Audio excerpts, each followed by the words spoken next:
it's a religious nerd squad. I'm Chelsea.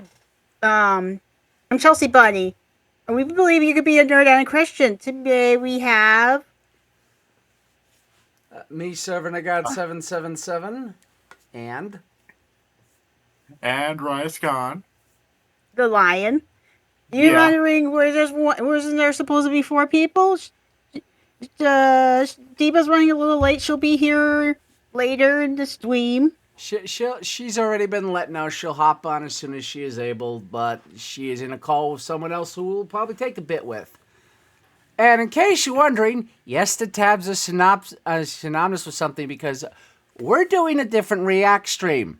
We're not going to Hey, rant. something fun! Yes, that's why we're doing Team 4-Star. We want to enjoy ourselves. That's also why this is on docket. More Perez with nonsense from Australia and elsewhere.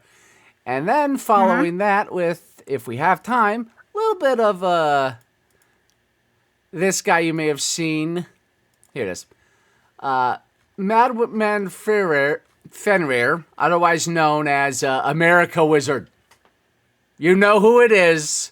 You know the Patreon leads to the Discord if you ever want to follow this guy. And if time allows, some fat electrician side bit of the Fat Files. Because especially this one is hilarious. This is somehow not just the most American thing ever, the most insane story I've heard. And I live in Minnesota, and I've heard some insanity. Here's my Twitch channel if you want to see me gameplay. Yeah, let me pull that up. Yeah. There's a Twitch. Go follow that in the YouTubes. And for those wondering, that's just her Discord handle. But please don't just drop random DMs. Yeah, no random DMs. Just because my model's cute. Yeah, that'll... Yeah. But anyway... Before anyone asks... my first time streaming with my VTuber model. Yeah. Oh, before anyone asks, I figured out, finally, what happened last time with the whole window capture. And hopefully, I have it fixed. I hope. I apologize if there's any audio disconnect, because I am capturing both the browser I'm streaming in the Discord on the OBS and the Discord as separate things and separate audio sources. So hopefully this works, because otherwise we're all going to be upset. This is supposed to be the fun one. Yeah, it's not fun to be upset. And for those wondering, yes, we are going to just pause and laugh at this as much as we can, because... Totally animation will get us if we don't pause. Yeah, that too, and also because it's Team 4-Star. And again, go follow them. Go support the official release. Oh, wait, why am I not subscribed? Fix that. Boom. Boom. Wait, am I? I apparently wasn't myself, but yeah. No, go down to these guys. Go support them. And also go support the official Sailor Moon release as much as you can. Because the creator deserves it. She really does. Absolutely. Yes. All right. Since that's enough preamble of everyone out of the way and my own rambling habits, let me just make Bad rambling habits when someone wants to take a turn. But anyways, start video if you want. Yeah. And since we don't see Diva saying she'll hop in just yet, but she'll probably just pop in whenever, let's go in. I love the Tsunami opening. I'm never not gonna. Guardian. I am snatched his Oh yeah, by the way, yes, there is all the swearing in this because it's Team 4-Star and they have so little cares to give. They somehow swearing, I'm so scared. When? Yeah, so I apologize for this. If need be, I'm gonna redo the video and re-upload it with the occasional like bleeps or whatever in it, depending on what I can find. Stay still. Sailor Guardian. Sullen cows. Mini scotted miscreants. I mean, all of that. If I sit down, this skirt's gonna turn into a belt. Yeah. Hilt? Belt. Belt. She's not wrong. This is the miniest of the mini skirts in existence. On a teenager. At the very Anime. least, I love Team 4-Star for being aware of that is so barely there that they should have been given automatic hot pants with their outfit. It's a unitard. My name is Usagi Yeah, Tsukino, at least that. and I'm just a normal 14-year-old middle school girl. This is my best friend, Naru. Oh my god, Serena! Never mind, you are now a background character. Oh my god! No. And for those Oh, wondering, fun that fact, her is, name is Molly in the DECA dub because that Japanese name for most Americans it's hard to pronounce if you don't know Japanese. yeah. And for those wondering, Usagi literally means bunny. So she's Yeah. literally named Bunny, which explains her I'm a personality. bunny. I'm Usagi. I mean, Yeah, you're pretty not wrong, but you're also Yeah. not named that. Oh. She's literally named Bunny with the personality of a hopped up rabbit on all the sugar. And possibly cocaine. Hobbies are food, manga, and video games. You'd think more guys would be into you. Guys Yeah. He's Problem not wrong is, there, too. her attitude sometimes leaves something to be desired. are totally into me. You ran into me. That was fast. Yeah. Name's Mamoru Chiba. I'm a college student and an orphan with a mysterious past. You Uh-huh. Man. Yeah, mysterious past. For those not aware, he lost his memories in the accident that killed his parents and made him an orphan. And his parents left him a sizable amount of funds, which is why he can afford the apartment and to go to high school on his own in college, because high school costs money in Japan. Dude, you're hot. And a college student. Then give me the old college try. I'm a little too advanced for dating 101. Also, you're a dumb kid with dumb hair. Yeah, well, the 80s called, and they said the 70s Oh, so called, just- because the 60s called, and they said, keep the outfit, man, it's a total bummer. Because it was the 60s! You could just say the 60s I called, need you to know dummy. Girl, manifest some standards. Holy cow, I'm talking crap!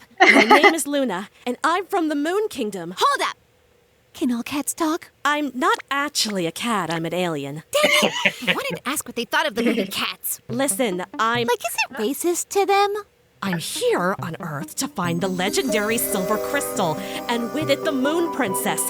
But the Dark Kingdom has come to claim it in order to take over the planet. So I need you to help me by transforming into the superhero Sailor Moon. So, you need me, Sailor Moon, to find the Moon Princess. If you haven't guessed it, this version is a little more genre savvy. Genre right. savvy. She's aware of the tropes she's in. Oh, poor fall. Okay, that's... Right. I'm the Moon Princess, aren't I? See? You don't know that! Girl. Well, and behold But that will the come breakdown later. she gives. This is why I say she's genre savvy. Also, obvious manga shelf by Well, bed. my GPA might be DOA, but be real. Look, the manga was made for kids. Just accept the magic brooch. Oh my gosh, it's so pretty. I'm gonna. The manga was made for kids, and she's just gushing over the pretty gold brooch. Because, yes, it's probably gold and actual gemstones, which means that thing at that weight is worth a small fortune. In fact, I would say that's easily about 6 to 8 gold ounces. And let me double check what the price is. The price $9 is for billion. gold. I mean, it might be with all the gemstones, but the gold alone, hold on. The gold alone is currently around $4,500 an ounce. So, yeah, let me just pull the calculator up. Where did I put that dang thing? By the way, since Dio's not here yet, I will be that guy with Mamoru and Usagi. It's a little less weird in the manga. The gold alone makes that weird. thing worth $36,000 if it's like 8 ounces. Less is less, more is more, but still with it, I would say you could easily get $50K for that brooch if it was just a piece of jewelry with fancy gems and all the gold. Gonna wear it for a month and put it in a drawer until I'm 30 and get a little sadder every time I see it. Please, just repeat after me. Moon Prism Power! Make up! Ooh, can I strike a pose? Sure, fine, whatever. Prism power, make up! She knows her genre, if you haven't figured it out. And now for the best scene out of the whole bit.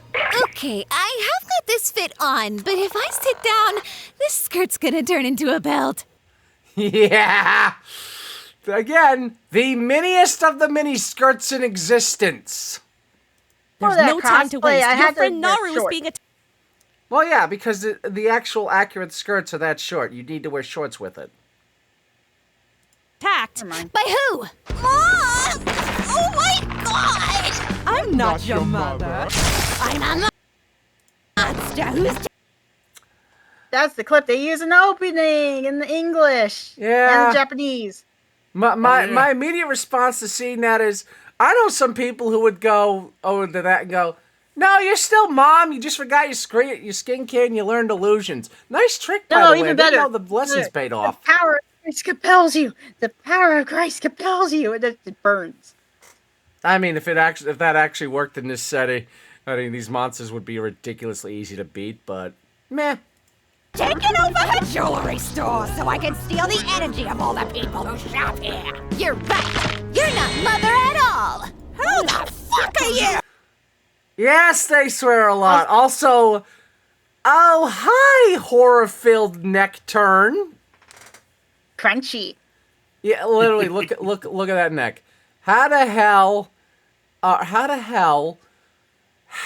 in all of God's green earth does that not tear your skin? I I've mean, heard of owls the do last. it all the time, but they're animals. No, I've heard Owls are made a certain way. owls are literally built that they can do that in ridiculous ways. No, with skin like that, how does that not tear unless that's some of the stretchiest stuff in existence, including like foreskin? And foreskin is made to be ridiculously elastic. The hell is your neck made out of? I don't want to know, but I'm still curious. I am the pretty guardian who fights for love and justice. Yeah, this is always I gonna be am the cringiest bit. Serena! Wait, you clocked me? But I'm transformed. Yeah, but your face and hair's still the same. You just Yeah. Thank This is the you for commentary I doxing love. me. Yeah, thank you for doxing the identity. Even though it's Like- obvious. Yeah, like, if this continues, it needs to have a bit of, nah, we know who you were. We're just not letting it affect your schoolwork. Also, you're expected to still turn in work even if it's half-assed. We'll just grade it better. Because that would be where I would go with that. Mind you, that's just a me thing. changed to Yes, it clothes. Oh, real. You're dreaming. Oh my god. All right, girly pop. See if you can stand up again. Okay, how did she twist the rest of her body that smoothly? Magic. I'm just kind of impressed. I'm not even weirded out. That's legit, like, that's just impressive now. Now you're just showing off, but I am impressed. That's my hordes of mind-washed Tokyoites. I can stand up to anything with my super strength. Nope. Of course you don't have superpowers! Because this is You don't even magical have your girl, weapons. where you struggle and still have to work you out. I still want to see a version of this where Serena takes it slightly seriously and just does workouts every night. That actually would be neat to see. Yeah, it would. Also, again, notice this. Her butt is right here. Meaning, as lying down like this, anyone behind her can see a full view of her butt. She is mooning everybody. Doesn't matter if she's wearing anything there. They have full view of her personal moon, shall we say. Laser vision? Wrong again. The power of flight? Sorry. You said I'm a superhero! Yeah, you're Sailor Moon. What does that even mean? It means you're a corpse with pigtails. Okay, can I kill one teenage girl tonight without being interrupted? I am Tuxedo Mask. Real clever name there. From the girl in the moon-themed sailor uniform. Gagged. Continue. You have to stand up and face Okay, this he got challenge. it. You are the hero. You are This the is one never named not gonna Sailor be the Moon. cringiest. I am a child in a miniskirt. It's less the Avengers and more toddlers and tiaras. Oh, no. I don't want to touch that. No. That is... No, not that. It's not even that cringe. At No, least then no, your no, mother no. would be there to whack this scene with her It's more like purse. drag race than toddlers and tiaras. That's I somehow wouldn't say that creepier. either. You don't know what you're missing. No, this is just like you had to make the creepiest reference. Then again, it's Serena. It's like Usagi and this. I'm not surprised. I'm not surprised. Oh. What? Yeah. Oh, you Tiara don't action! Immediately figures out to throw the tiara. Okay, so magical tiara. Yep, Anything else I need to know? probably. I'll just bring them up as they become relevant. You are not very jellicle. Okay, that is racist. Because you're a cat? Because I'm not a cat! Hey, I've got to get this thing to the cleaners. So, So that's 100% the guy from earlier, right? How is it that you flop every math test, but now you can put 2 and 2 together? Speaking of math, I'm Ami Mizuno. Oh, and that math's was my a favorite quick subject. cut straight to Ooh, Sailor nerdy Mercury. girl with blue hair. Bet you got pronouns. You mean like personal pronouns like I, you, he, she, it? Or possessive pronouns like mine, yours, his, hers? Oh, my favorite are relative pronouns. Who, whom, whose. Oh no, she's cute. Anyway, I need to go to my prep class. If I'm By the way, it was that kind of behavior that actually attracted me to Sailor Mercury when I was younger. This was I'm my not crush. surprised. You seem like you seem like Sailor Mercury person. Lover. This is kind of because she's intelligent and she's cute. Give me a woman like this who can also at least cook half well, and I am a happy man. And I will, as long as she's a Christian, I'm proposing on the spot. late, the teacher will kill me. Today, I'm going to teach you how to die. First, She hot. That is a recurring theme with a lot of Sailor Moon female monsters, is they seem to be strangely sexually attractive. Is it just me noticing that? No. And no, the funny part is you paused and I'm like, that's hot. I mean, you're not wrong. So creepy. But this is a Christian stream. You're not supposed to say that. Oh, no. stay. Less hot. Went from grabby hand that could be hot to executioner's axe. Yeah. Some people still like that. Yeah.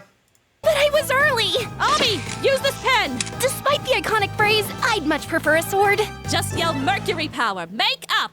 Mercury power, make up! And yes, somehow, the simpler transformation is better. Also, notice that the skirt is always positioned to always cover their privates. My legs are cold. Yeah. Her legs are Yeah, cold. yeah, not surprised. Bubble spray! Freezing my tits off. That's what I'm saying. Yeah. This is also the point where I swear she's enough of an illusionist that if she was ever a Silent Hill fan, the monsters would go running. Because she just all she needs to do is add the fog cord and pull in some of the monsters from the first few Silent Hill games, and then they'll go, ah! Bonus points if she pulls out Pyramid Head out of her butt. You kind of have a sailor outfit-ish. Oh, that's cute. Like, I go close to the screen. No! Welcome to the team, Sailor Mercury. Thank you. Cool magical tiara. Thanks. Cool. Bubbles. You don't need to do that. It's fine. Hold up again. How many more guardians are there? Well, how many planets are in the solar system besides Earth? For real? Maybe she just doesn't know whether or not to count Pluto. This is Usagi, and you do what have to about ask that Goofy? question. Method! No, that's another monster. Actually, I do love meth. Oh. You got any? Nope. No. I mean, I have Superbad and a chemistry set, but it's gonna take a few days. Ami, no! Hey, sorry I'm late. My regular cleaner got shut down for laundering. Ah, method! So, you three. No, sorry, I got a bus to catch. Man, he's hot. Also in college? Still hot. Speaking of hot, Also name's ASCAP. Rahino. I'm a Shinto priestess, And the next Sailor Guardian, right? Yeah. Again, genre savvy idiot. We're going with savant status for this version. Also, I wonder Am how I many savant? guys. A savant is someone who has like a preternatural ability to do one thing very well, like math, calculations, understand and certain connections, and beyond anything else, they're kind of retarded, or at least very, very dumb. Seems like me. Nah, you're not that far on the dumb scale for savant status. It's not a bad thing. You just have dyslexia messing with you. That's not the worst thing. Okay. Give me a break. holy cow to talking balls. Not a That's that is a repeating gag, and I already love it because it's hilarious. cat. Hold this. Say Mars power, make up. Mars power, make up! I guess they're doing that just to be epic. Also, somehow the most epic transformation is it shows off the field of fire. Fit check? This skirt is crazy. That's what I'm saying. Sup, Sailor Sluts? Sailor Nice try, sluts. Pookie, but you're gonna Really, need a Erin? lot more firepower than Yeah, get burnt. From busted to dusted, bitch. You were saying? You're cool. Sup, sailor sluts? Need a ride? Oh dear No lord. thanks. We'll just call a cab. I said a cab. It's okay, guys. We only have to worry about 40% of them. That's not how statistics work. Crap! Hide Luna! I'm not a dog either. Oh, thank goodness. To They be had fair, no we're a self. government We official do established not care. that. If you girls aren't a fan of pork, I see 3 sullen cows begging for the bolt. It'd be I interesting am not when wanting to go there. Like the bad What? cop statistic, I get the joke, but jeez. Seems that bad. You don't understand the joke like I don't understand. Be interesting how to introduce Diamond. Sullen cows is referring to the same thing as sailor sluts. So scared, so bad. He's literally just demeaning him sexually for the hell of it. I am Jadeite, one of the 4 heavenly kings, and I... Cow! Bitch, this is a guy Richie waist. It's snatched as fuck. Man, I wish I had fire powers. That's what I'm saying. Why? What's your power? Bubbles. Oh, that's cool. Seriously, don't. It only makes it more disappointing. Very disappointing indeed to see Oh, my look, 4 it's Beryl. heavenly Took kings you cut long enough down to a show head. up. I mean, to be Literally 8 minutes into a 14-minute episode, and then she shows Yeah. up finally. That took a while. Uh-huh. fair, Queen Beryl, nobody told us we'd be running hands with headwear hurling high schoolers. Yeah, but also, fuck Jadeite. Oh, no. yeah. Yeah, No, fuck I love Jadeite. his hair. But Oh yeah, like that guy's hair, the brunette, I think it is. Yeah, very good hair. Oh, yeah. Also, dear Lord, I love how they're just throwing Jada under the bus. Dear Lord Almighty. You know what they say, no honor amongst thieves. Yeah. This is still one of the most crass scenes we've had on the channel. huh. And yet somehow better than the last time we talked about Sailor Moon because it was ranting at idiots. These guys at least Yeah, understand the genre. Our mission to find the silver crystal and collect enough energy to restore Queen Metalia has been compromised by mini-skirted miscreants. Yeah. Miscreants. That's gonna be hard to spell. If you cannot solve this, Wait, roll that back.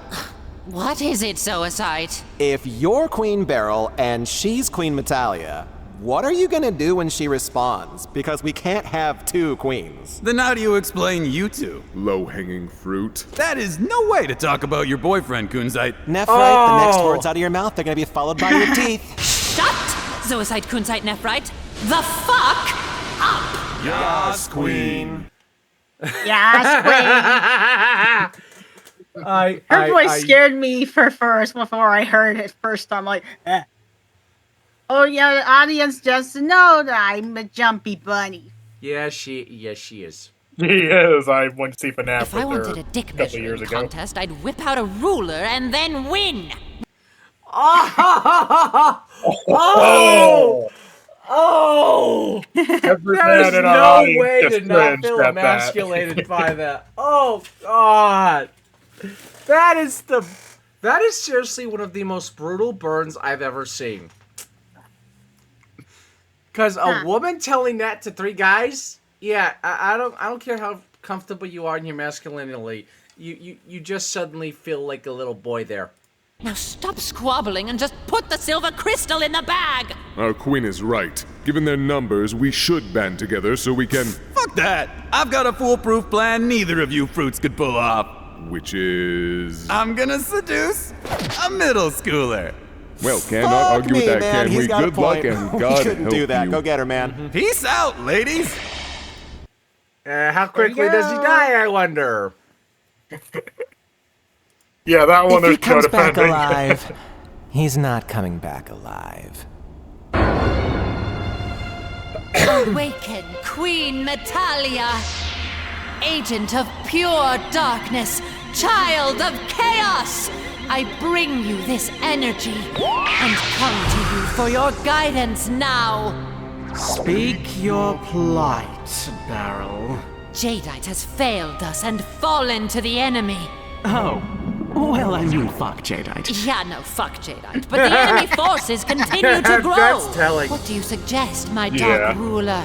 Have you tried a tarot fortune teller that turns children evil? Unfortunately, it wasn't in the cards. What about a gym that saps the users of their energy? Yes, but it didn't work out. A clock store that sells cursed clocks? We tried, but ran out of time. A chinchilla rabbit hybrid that forces their owners to become obsessed with it while it steals their life force? Turns out we weren't ready for that level of responsibility. You notice they're actually referring to actual things that happen in the show? Yeah, they are. And dear Lord, those puns are on point. I love this writing. Okay, cats to this. I'm going back to sleep. Wake me when you figure this shit out. Crap! I'm already so late for school! Why didn't you wake me up? Last time I did, you threw a clock at me. Which is why I told you to hide the clock first! Hey, bitch! Your fat ass just broke my friend's leg! I am 14, age and skirt size! Yeah, but you're also 4'11". I will find another clock. That's not a broken leg. Here, let me show you. Oh, good Lord. See the discoloration? My favorite. Yeah. And deformity? That's a broken leg. Yeah, for those not aware, Sailor Jupiter was also played in the initial Deke dub as also being a potential, I think, from Brooklyn or Boston or whatnot. Yeah. She got kicked out of her school because she was a bull, because she fight a lot. More people kept picking fights with her, but she won them. It was literally a case of, I'm gonna fight you and beat you, and she's like, nah, win. And they proceed to go, all right, bet, and then they eat their words within 5 minutes. Dear Lord. Okie dokie. Whoa, they grow you tall where you're from. Hokkaido? Anyway, what's your name? Okay, that blush is sus as hell. Say Jupiter Power Makeup. Jupiter Power Makeup? Yeah, welcome to being Sailor Jupiter. This is your fate now. Also, holy crap, they actually went very far with that skirt. Let me back that up just a tiny bit.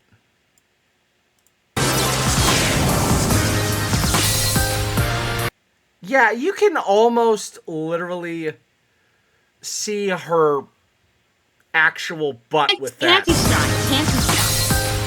It's just shy! Look at how close they pull that! I mean, points for managing to be that much on the line, but damn!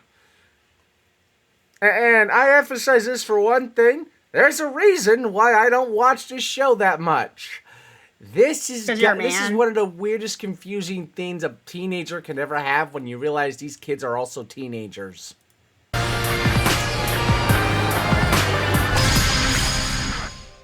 Okay, am I a negligent farmer? Cause I feel like my ass is out. Thanks for asking me out. Of course! A beautiful girl with such a delightful voice deserves. Oh, no. The shipping. Yeah, there is no defending this one.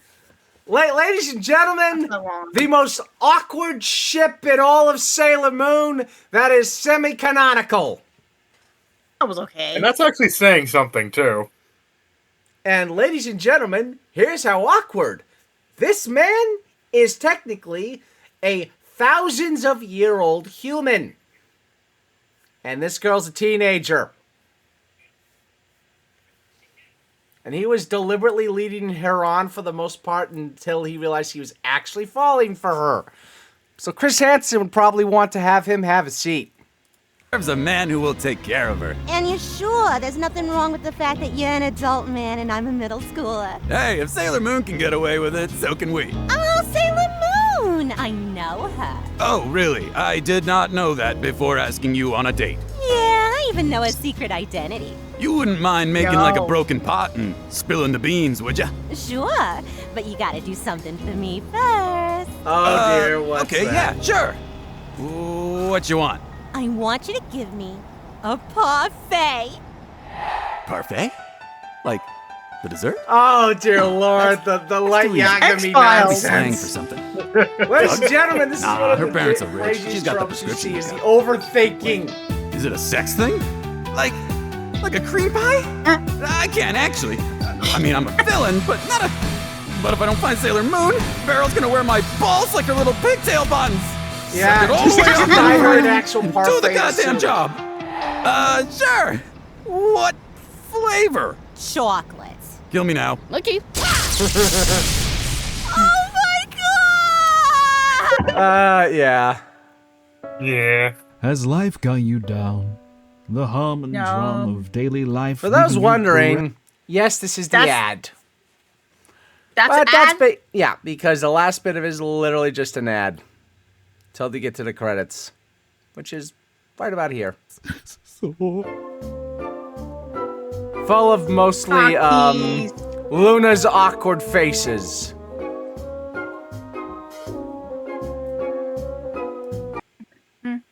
And of course, thanks to those supporting them. All right. Now for shenanigans out of Australia. Yeah, Australia. I did not. Australia. That was the boss level god made. Yeah. Ladies and gentlemen, reminder that Australian servers are hardcore mode by default. And everything wants to kill you. So it's a complete everything's hostile and everything's harder. Why is he doing Mr. Beast pose? Because he put his own face over that one guy from The Office that's pointing at the pegboard in the mailroom. Oh yeah. Oh no, wait, that's Charlie from Always Sunny. Oh, I know, that's Always Sunny, not The Office though. But you know the bit. Yeah. Oh, yeah. Literally him trying to figure it out and he just misheard. Yeah, so they Sonic IDW referenced it with Silver. Mm-hmm. But yeah, no, he's used that just because it's great for pointing out the using as a placeholder for educating people on how crazy everything is. And not just in Australia, because I pulled up some other shenanigans. Australia is home to some of the deadliest animals on the planet. Yeah. But what if I told you there's one creature they all fear? An invasive species, millions strong, wiping out native animals that we are locked in combat with to this very day. What kind of vile beast is capable of spreading such reckless hate? I wonder. Well, I would wonder if Are not we for the fact pausing I've seen this video before. for this too? Yeah, It's just gonna say have to be. it's YouTube. I don't want to give YouTube's bots a chance. I don't trust their AI bots. Their AI bots are retarded. But yeah, it's like, oh, I wonder, could it be like a hippo or something? No, it's a giant ass toad. The answer is this fat fucking toad. Told you, giant toad. Cute. Also, before you hit play, I'm pretty sure Simpsons did a parody of this in their Bar vs. Australia episode, because I remember there was the gag, the bullfrog, and the bullfrogs are multiplying in the environment. Yeah, fair enough. Things without natural predators will do that, which is how this sucker did it. But how did this war begin? Well, to answer your question, we're gonna have to go way back. The year is 1866. Ah, the late 1800s, when shenanigans hit all over the world, it seems. Again. We are in the land down under, and our story begins the same way many tragedies do, with the British. You see, having gone hippity-hoppity, your ancestral home is now my property around 90 years back. Yeah. The Brits were in full swing, rampantly colonising the country. And part of that included agriculture. Now, they brought with them many crops, but the important one in this story is sugarcane.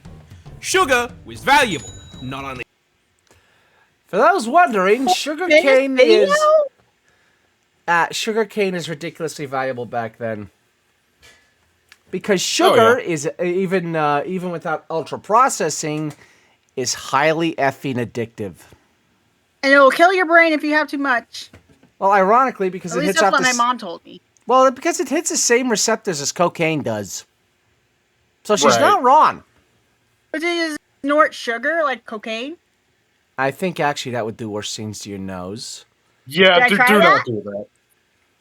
Well, okay. Chelsea does not snort Because sugar. Chelsea had to say it, I'm going to make the disclaimer. Please never, we do not endorse doing anything with sugar up your nose. Don't do it. You might wind up in the hospital or die. We're not doing that. We're not responsible for you being a dumb little idiot and doing that. So don't do it. Okay. Okay, we covered our bases there. For trade, but also because, well, the fucking tea isn't going to sweeten itself, is it? Yeah. Yeah, the tea, their version of tea is ridiculously bland at times unless they find the right flavor. But you see, sugarcane only grows in the heat, which ruled out the south of the country. It also likes humid environments, which ruled out Western Australia. Yeah. Which left them with one option. And so, the cane farmers loaded up their first Stardew Valley save in Queensland in 1866. But the farmers ran into an issue. You see, Queensland is home to these nifty little bugs called Dermalopida albahertum. These are native beetles that hit their macros by munching on plant leaves. Yeah. Portal. Let's back up a little bit. It's always beetles that become the pain, isn't it? Dermalopida albahertum. Yeah. That is the most tongue-twisting in Latin I've said in a while. Albahertum. These are native beetles that hit their macros by munching on plant leaves. As opposed to humans who hit our macros, munching on meat and cheese and whatnot. Yeah. Because it turns out the food pyramid being upside down in South Park was legit. So when cane farmers joined the Queensland Minecraft server and set up a f***ing Hermitcraft-sized farm, the beetles were in heaven and set to work demolishing the plant leaves. Now, yeah, that's kind of insane. Oh, yeah.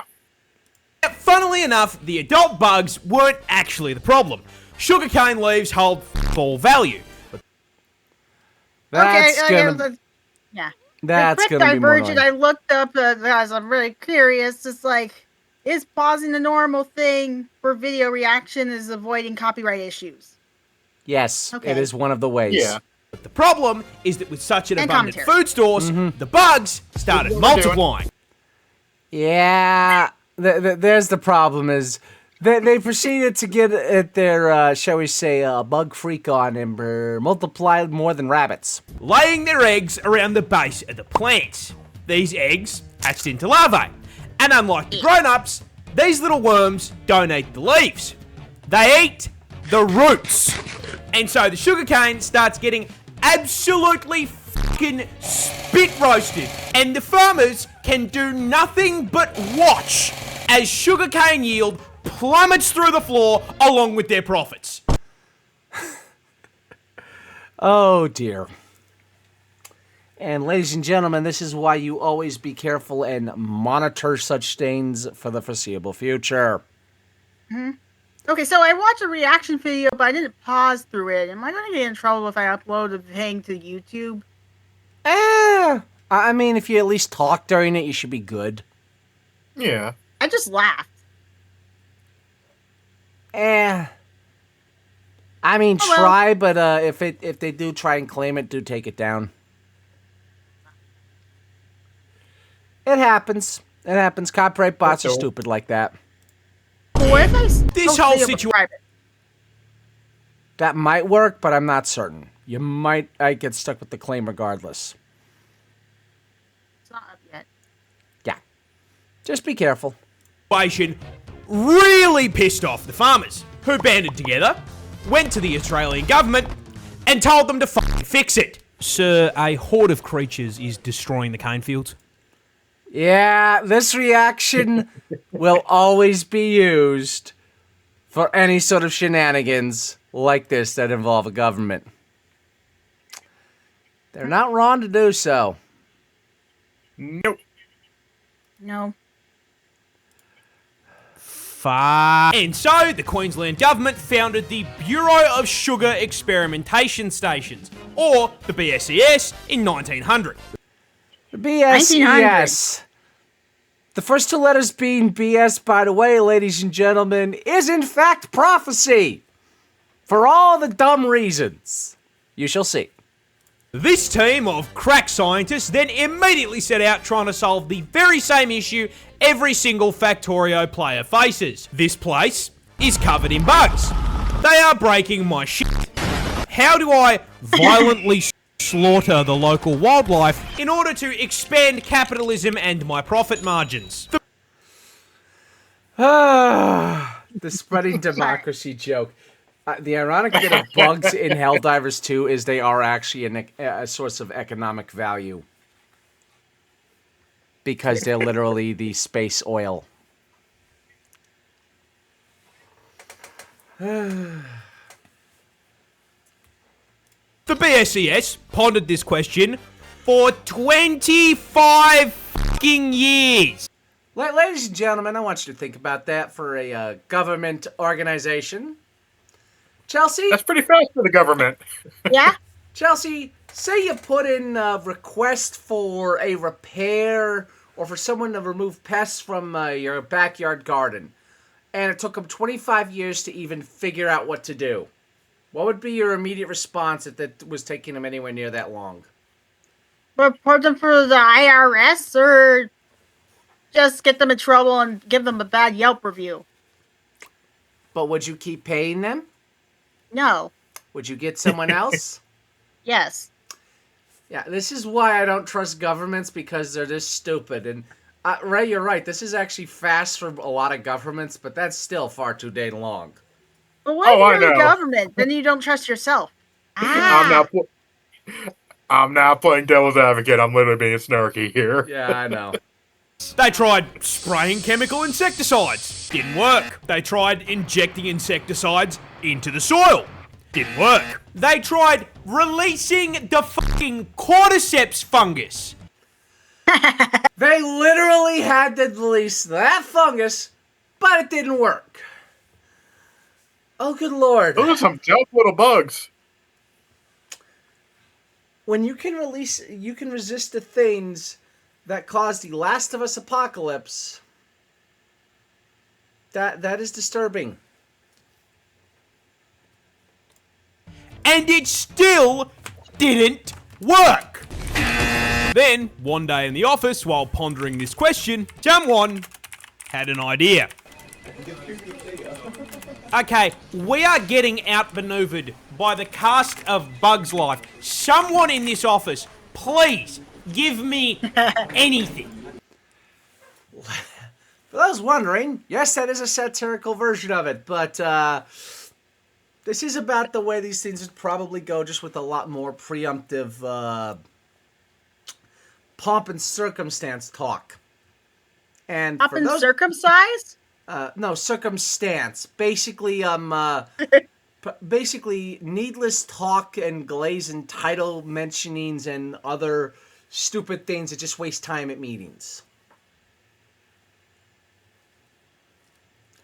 Basically, it turns a 5-minute meeting into 2 hours.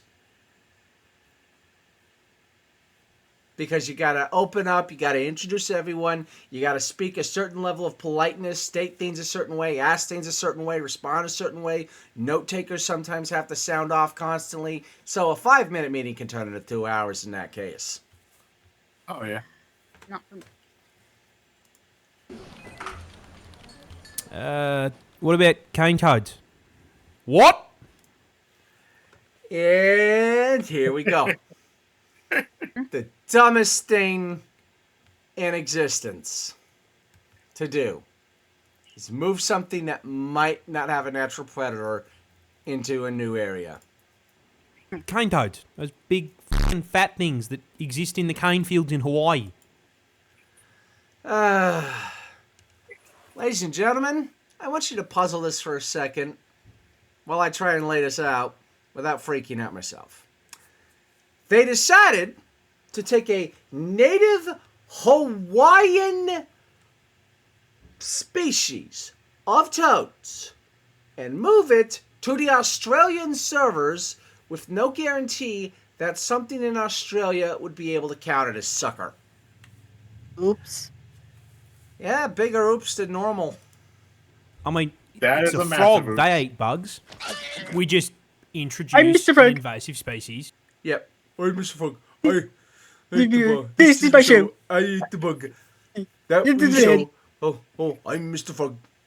To fix a problem caused by an invasive species. I mean, what could possibly go wrong? Everything. Because invasive Famous last species are words, usually without everyone who's ever predators. said them. If you have mesophilia, oh yeah. Oh, by the way, if those people are wondering, there is an invasive species in the U.S. brought from Europe. Honeybees. Yeah. People don't really know that. Cheerios, the honey Cheerios. Partly right. No, honeybees actually aren't natively found in the U.S. Pollen was spread by sweat bees and certain other insects. And yes, sweat bees do, as the name says on the carton, they just want some of your sweat for what the stuff is in it. I don't know why, but they do. Yeah, And so, in June of 1936, 2,400 brave cane divers were deployed to the fields to deal with the arthropod menace. But there's just one small issue. Remember how I keep saying invasive species need something to handle them? Here we go. Cane toads were fucking dog shit. Yeah, funnily enough, big, fat, slow, ground-dwelling toads were not exactly the smartest solution to deal with beetles that spend the majority of their adult life 6 meters off the fucking ground. It's over, Anakin! I have the high ground! Yeah. Again, That meme will governments never are not be funny. stupid. This is why you don't trust them. Yeah. This is why small governments are best governments. Because big governments do this stupidity. On top of that, cane toads don't dig for food either, so they didn't eat the larvae. Now this all sounds like information that should have come up during the research and study phase of the plan. This, however, implies that there was a research and study phase. Yeah, I don't think there government was one of cutting those. corners while trying to fix a problem. Who's surprised? No one. Yeah, no one. No one. No one at all. Ever. The BSES did not conduct a single fucking study on environmental impact before releasing an army of cane toads. Are you fuck? Yeah. Here's the thing. This complete absence of brain cells caused a rather spectacular domino effect of ecological f***ups and it's going to teach you a valuable lesson about invasive species. You see, while the cane toads barely ate what they were supposed to, Yeah. they did eat. And as incredibly large omnivorous toads, they ate practically anything they could fit into their mouths. Rats, mice, lizards, snails, baby birds. It was the toad equivalent of f***ing Kirby. And then, not unlike the exact problem they were brought here to solve, with all that food, they started reproducing. Whoopsies. A lot. In fact, Yeah, female cane rabbits don't go that toads fast. can lay anywhere between 8,000 to Rabbits don't have a 30,000 lizards and bugs fucking either. eggs per clutch. But I mean, this should not be too much of a problem. Australia. Yeah. That much reproducing is already a problem, but this is Australia, you'd think.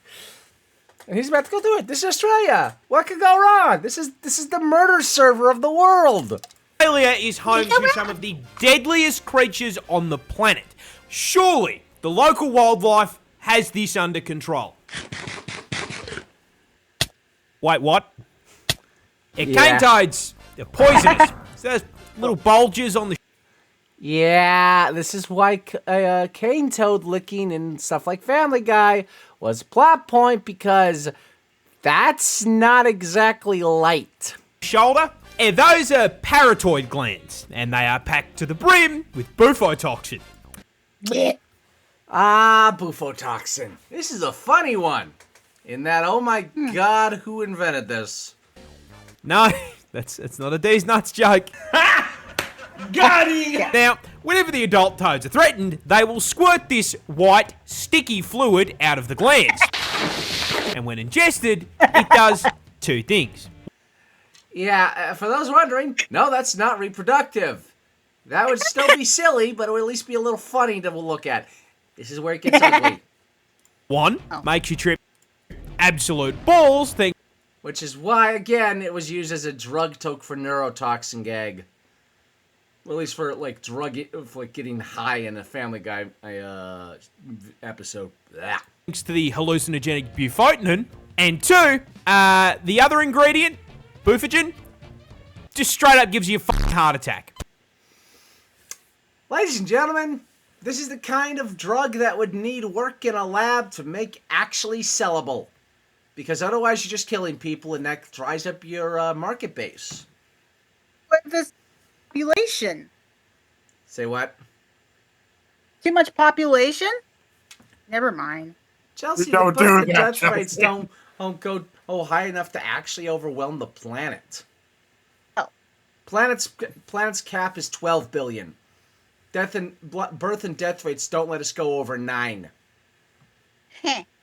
Yeah. So the Earth is fine. It's just keep the numbers going while we try to figure out how to populate other planets, because then we can claim the stars. It's important to note that this toxin is also present in their eggs and tadpoles. Now, Ladies and gentlemen, that is one of the most poisonous monsters of a toad I've ever heard of. And it's also why if I ever see these things, I'm going to grab a giant metal shovel and smack them dead. Wouldn't a And machete set what work remains better? on fire. Be honest, something that vile that can squirt that stuff out when it needs to, I don't want that anywhere near me. Yeah. Like, if I found out someone invited me to their house and they have a pet cane toad, no thank you. We're not going over to your house with the murder toad. in their natural habitat, this isn't as much of a problem, because everything around them has had thousands of years to get good and deal with this f***ass poison build by either Yeah, that's kind of the thing of why not having a proper natural predator is a pain in the ass, because this poison build, there's nothing on Australia's servers built for that particular blend. developing immunity or learning to eat around the glands. But Australia is not their ecosystem, and despite all of the deadly animals we've got, they have had a grand total of 5 minutes to adapt to the presence of the fucking Calid toad. Yeah.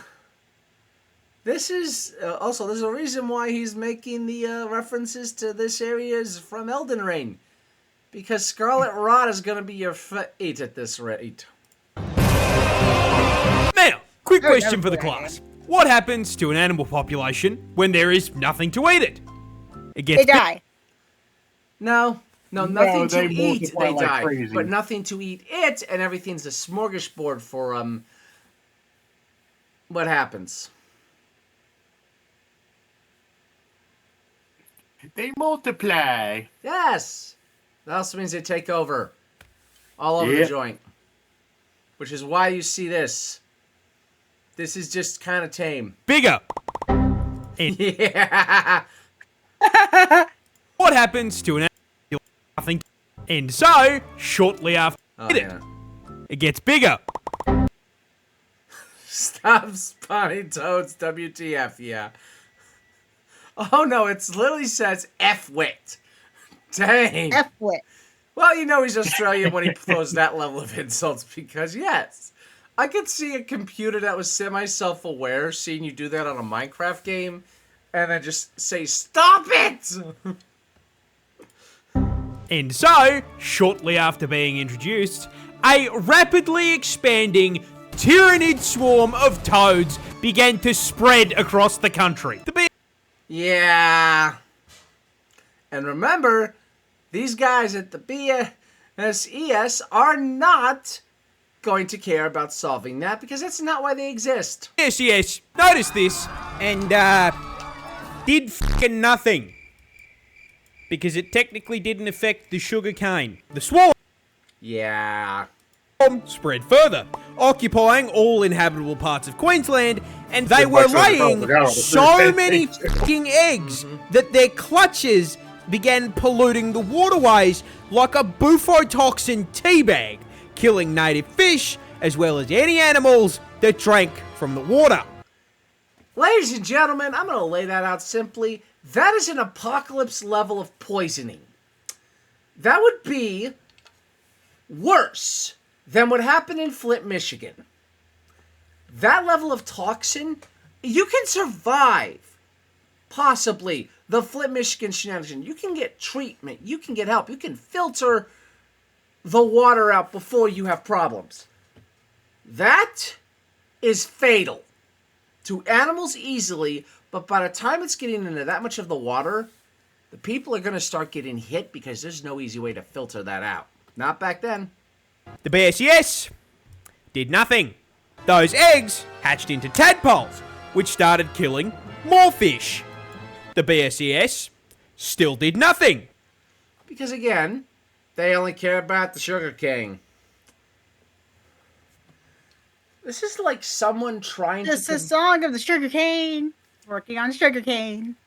This is like someone trying to beat all the achievements they can in Minecraft and ignoring how to breed animals for getting a good chunk of what you would need. Or ignoring animals altogether, that isn't just farming like wheat. It's possible to get a good chunk of the experience, but you would need at least some of them. The swarm advanced, breaching into the Northern Territory and New South Wales. When questioned, the BSES insisted the toads were doing their jobs and everything was fine.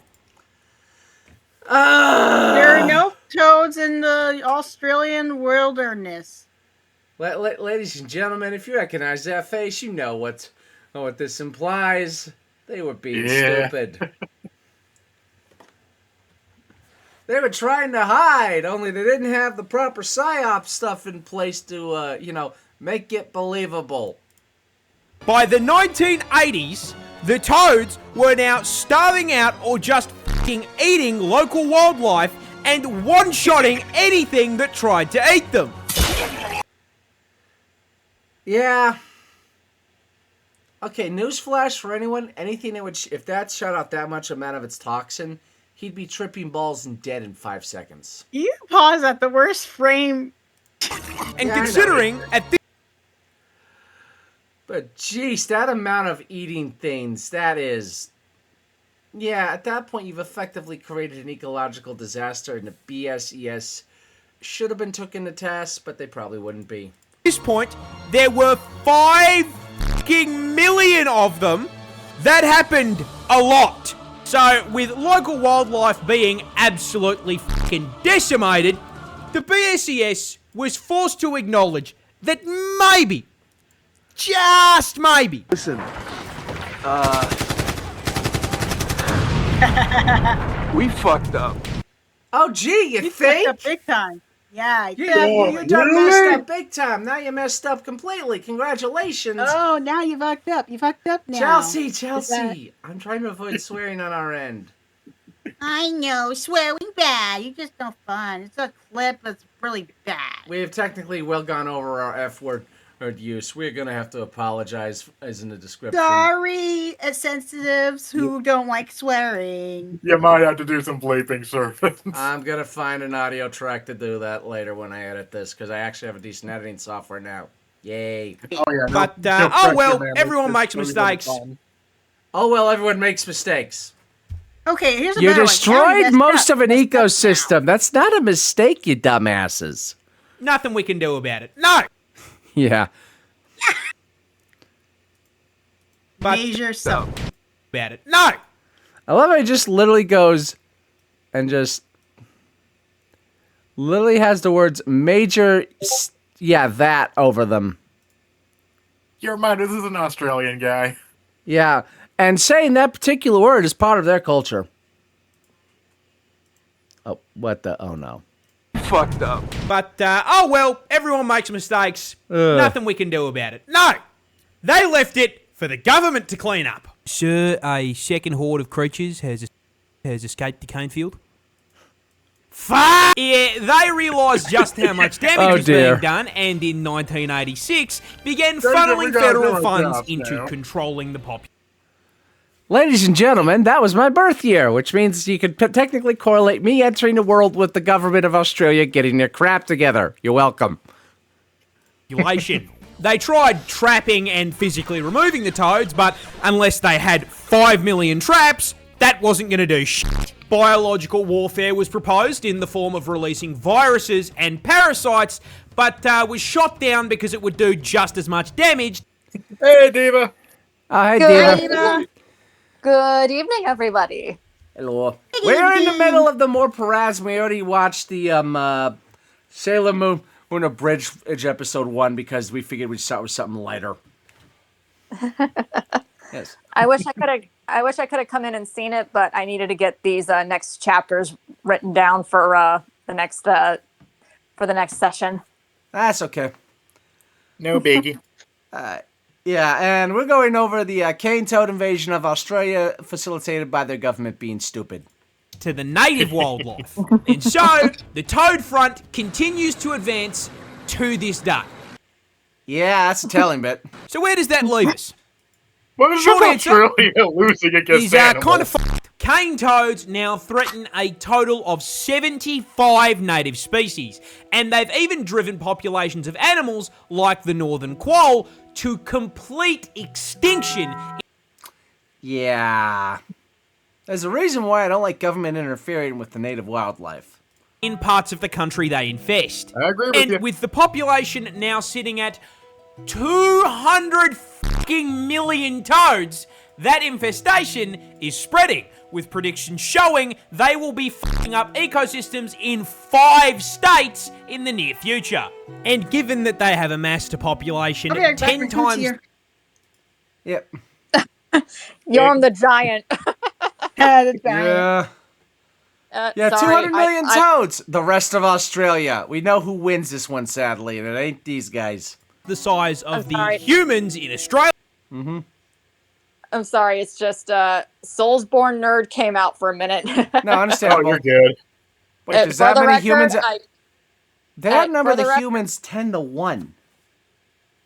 For the record, I love Soulsborne's lore. I love Soulsborne design. I love the graphics, but I keep getting my ass handed to me when I play. Oh, no, that's understandable. Soulsborne games are boss fight simulators. Everything you fight's a boss fight, and you have to learn all kinds of movements. There's a reason why the joke of a Soulsborne player, a professional one, can look at the rain and dodge every drop after a few minutes. Earlier, the government has completely fucking abandoned the fight for eradication, switching focus to harm reduction. Oh dear, that term. Because that'll work out. Harm reduction. Ladies and gentlemen, in my state, shenanigans like this have been thrown out there of reducing impact. Here's a fun bit. It never reduces it. It actually, a lot of times, makes it worse. Because government. And remember, I live in Minnesota where insanity has happened recent days that I am like, yeah, nope, this level of stupidity is what I expect from my government in this state. Using bait toads covered in non-lethal but unpleasant substances. Yeah, that wasn't gonna work. To try to teach local wildlife that toad bad. On top of this, the government has encouraged the broader public to, just fucking kill the toads. You are supposed to do it humanely by catching them and sticking them in a freezer for 48 hours, but most people don't want a frog taking up their freezer space. So they just use a golf club. I mean, golf club, shovel. This is Australia. They're not going to do that. They're going to use other means. They're going to get no. Kill it with fire. I mean, if it works, as long as you don't accidentally set it off a brush fire. Or a car. Driving in my car. A car? I wasn't even going to go there. I wasn't going to go there. They're literally they're built like that in Australia. Dang. And with this being Australia, our wildlife is also putting up a fight. Keelback snakes, for example, are immune to their venom, and Ricali and magpies have learned to flip them onto their backs before getting a feed. Ah! So some of the more dangerous wildlife is learning, oh wait, we can do this.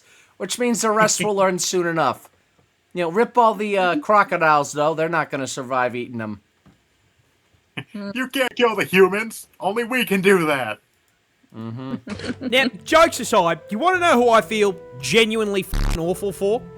The toads. They didn't ask for any of this shit. They just got dumped onto a random island and did their thing, and now they are being actively hunted. Yeah. Yeah, he's got a point there. Yeah, I'm not going to sugarcoat it. The toads got the rough end of it. Even if they're an invasive species there, they did not ask for this.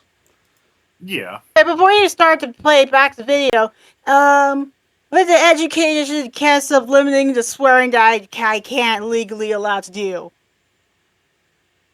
How many numbers? What, you mean for like PG-13 rating? Yes. Aside from you have one F-bomb per PG-13 anything. I forget what the rest is, actually. Ooh. I think you can say damn, ass, and shit, but anything like SOB or B or higher than that, that's when you start venturing into darker territory. That's also why they give you one F-bomb only. And Hollywood will always make use of their one F-bomb. Ocean's 11 did it. Oh. Yeah, but that's Ocean's 11. Let's just continue the video. Mm-hmm. No. The assholes in this story are the BSES and the cane growers. Because you may be thinking, why were they allowed to do this shit in the first place? Well, that's the neat part. They weren't. Ladies and gentlemen, let that sink in. This entire thing is technically because of an unallowed and potentially illegal operation inside Australia by the British. Let that sink in. I'm sinking. I mean, you can always just breathe in a kitchen sink, but that works too. I am shocked. Yeah. Can you hear the shock in my voice? There's total shock in my voice, yes. Yeah, a bunch of morons would bring their would bring in exotic pythons to Florida, but then would let them loose as soon as they were no longer manageable pets. And now we have an invasive predator that's been killing our raccoon population. Oh yeah, the snakes are eating almost everything. I think they're also eating alligators whole. They are. That's why they're dubbed an invasive species. Mm-hmm. Oh yeah, and here in Minnesota we have the ash borer beetle. Don't remind me of the dang thing that kills half our trees. Let's grow more trees. Mm-hmm. Well, the thing is, they multiply like crazy, so... They multiply like How the many cane trees? toads were. Yeah. Like termites. Yeah, badly. Yeah, and it takes a while for a tree to grow. Mm-hmm. Like a good 20 years at best. Or less or more depending on the tree, but yeah. And a lot of the Christmas tree and other things like apple orchards and whatnot suffer because of these things. Yeah. And then of course, we also have an invasive species in the form of the Mexican petunia, and we're told nonstop not to plant those things in our gardens, but every time I turn around, I keep finding Mexican petunias all over the place. Yep. Sometimes it's the plants that are the invasive species, everybody. Oh, yeah. The federal government banned the f***ing idea when they came up for it in 1935, based on the advice of entomologists who rightly presumed the toads would become a bigger f***ing issue than the beetles. But the BSCS and the cane growers lobbied to have the ban lifted in 1936. We are stuck in permanent toad combat because these dickheads looked at scientific advice and went, nah-uh. This is why lobbying is retarded. I will never withdraw that phrase. You can, I will own it, and everyone else can bear it. You have got to be fucked! Yeah. G'day, Merry Christmas, Happy Holidays, and thank you so much for watching. This is the first crack I have taken at a long form. Yeah, this is... By the way, do you think as a possibility we could show Casual Geographic, because he did an entire special on Florida's favorite sharp-toothed scaly lizard? I mean, I can easily be the next one. It's just... blood. It's just I have a few bunch of others already pulled up. Okay, I just wanted to throw that as a possibility because he's very educated. No, that's a good idea, but we'll mark him down for next time because that's some kind of fun and insanity most people don't know about. Mm-hmm. Oh yeah, this goober right here, ladies and gentlemen, the new fish. Scientists just discovered a new fish. Looks fucking ridiculous. This is the bumpy snailfish. Lives up to its name. Who are coming up with these names?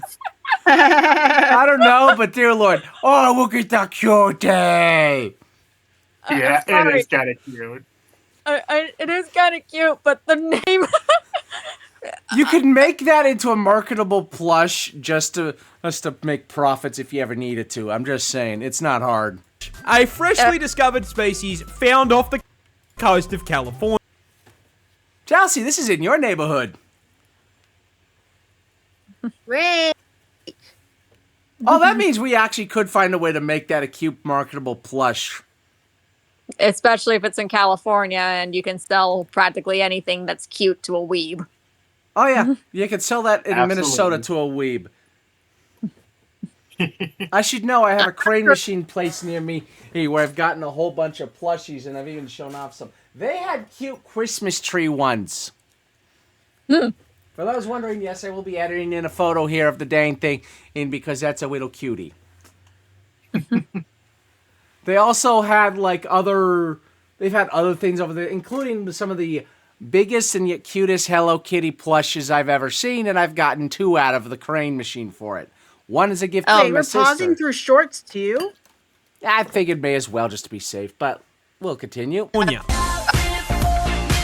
What makes this absolute specimen stick out is that it's a deep sea fish found at a depth of 3 kilometers. Ladies and gentlemen, that is a lot deeper than you think. Oh, yeah. Because kilometers is equal to miles. That is almost 2 miles underwater. Think of how long 2 miles is going down the road. Now flip that vertical from horizontal and think if it's 2 miles deep underground from sea level. Light ain't reaching there easy. And I am here to tell you exactly why. Because once God finished building this thing, he took a step back, looked at it, realized exactly how fucking chopped it was, and punted that thing into the depths of the ocean where no one would ever see it again. Not likely. However, thanks to the hubris of mankind, it is here before us today to take the piss out of. Look at the... That is cute. All right, guys, keep talking. I got to get up and use the bathroom real quick because my bladder decided hi in the middle of the recording. Yeah. So I'm gonna hit play real quick. You guys just keep talking. Yeah. Top of his head. By the way, servant, did you get my package now that you reminded me after I received those plushies from you? Oh yeah. I didn't know. Oh, there was a Star Trek manga. Thanks for the Sailor Moon manga and also Sonic. I didn't know if I had Sonic 2 or not, and also it's a 4K Ultra. Nice. Oh, by the way, about those Sailor Moon mangas, those were released in the 90s. Those are vintage releases? Yes. I'm putting them in the safe. I'll put them in the safe later. I gotta go to the bathroom. I'm gonna hit play. You guys keep chatting. I'll be back in a minute. I mean, fucking look at it. It is a profoundly unserious creature. I do not think a single fucking thought has ever spawned behind those eyes. Not to mention the fit on it. It looks like an aquatic, uncooked turkey with a fucking smiley face drawn on it. Coming in at a solid 3 inches in length, Bumpy here is not the only species of snailfish. There's others that look like this. However, unlike his cousins, God deemed it so that this poor little f***er would be built like a shaved testicle. The scientific term for a pair of these should be a sack. However, despite the fact that he looks like a sperm cell with a receding hairline, I love him. He's so cute. Look at that smile. It reminds me of Sackboy on the PS3. I know when they got his ass on camera, he looked at it and went, you know, when you showed me up, you put some of the stuffing in the wrong places, so I'm a little f***ed up. But will you take care of me forever and ever? I don't think that is... You're right. It doesn't look like it's had a single thought in its brain. Yeah, this fish could be the epitome of no thoughts had empty, and you can easily make it a plush just to show and go, because that's how you would think when you see it. Yeah. Ah, the sharks. That's a weird fish. That's a shark, actually. That's a very old shark. I don't think you understand just how old sharks are. We got a boomer. See, I'm not just talking individual sharks. Hammerheads, Bruce from Nemo, Jeff. Your average shark lives anywhere between 20 to 80 years. Nothing all that special. I'm talking sharks as a species. Because as a concept, sharks are f***ing one-tricks. They have mained this class through every single balance adjustment Earth has thrown at them. From climate change, to the Ice Age, to that time God decided to punt a rock at Barney the dinosaur. Yay! I'm gonna say this as a grown man. There's a point when I was in my late teens, and even now, I'm kind of looking at Barney and going, can I get a rock punted at the guys who write the scripts just to end it, please? Oh, they brought him back, the Barney, but he's they made him animated. That is somehow creepier than his costume is. The costume. Costume's really creepy. I'm sorry, but to think I used to watch that crap when I was a kid. Same. Again, why I want a rock pelted at it. Yeah, when it comes to prehistoric shark species, most people think of the megalodon. That big boy the size of a kaiju that was swimming around in the ocean around 26 million years ago. Which might sound like a long time, but as far as sharks go, this thing's a f***ing zoomer. Go back around 250 million years to the early Triassic, before the literal dinosaurs, and you'll find Helicorpion, a shark with a f***ing buzzsaw for a mouth. 250 not far back enough for you? Go back around 300 million years. We're already at buzzsaw-mouthed shark. That is horrors beyond the comprehension of man. And you will find. I said. That sounds like what? Sounds like an eldritch abomination. Or the minions of one. Let's be honest. Right. Destus, the f***ing pog shark. He's not wrong. I think the meme face is that Wheeze meme at the moment. Yeah. And if that is still not far back enough, you can go all the way back, right to the beginning, to the first recognizable shark, Doliotis problematicus, at 400 and...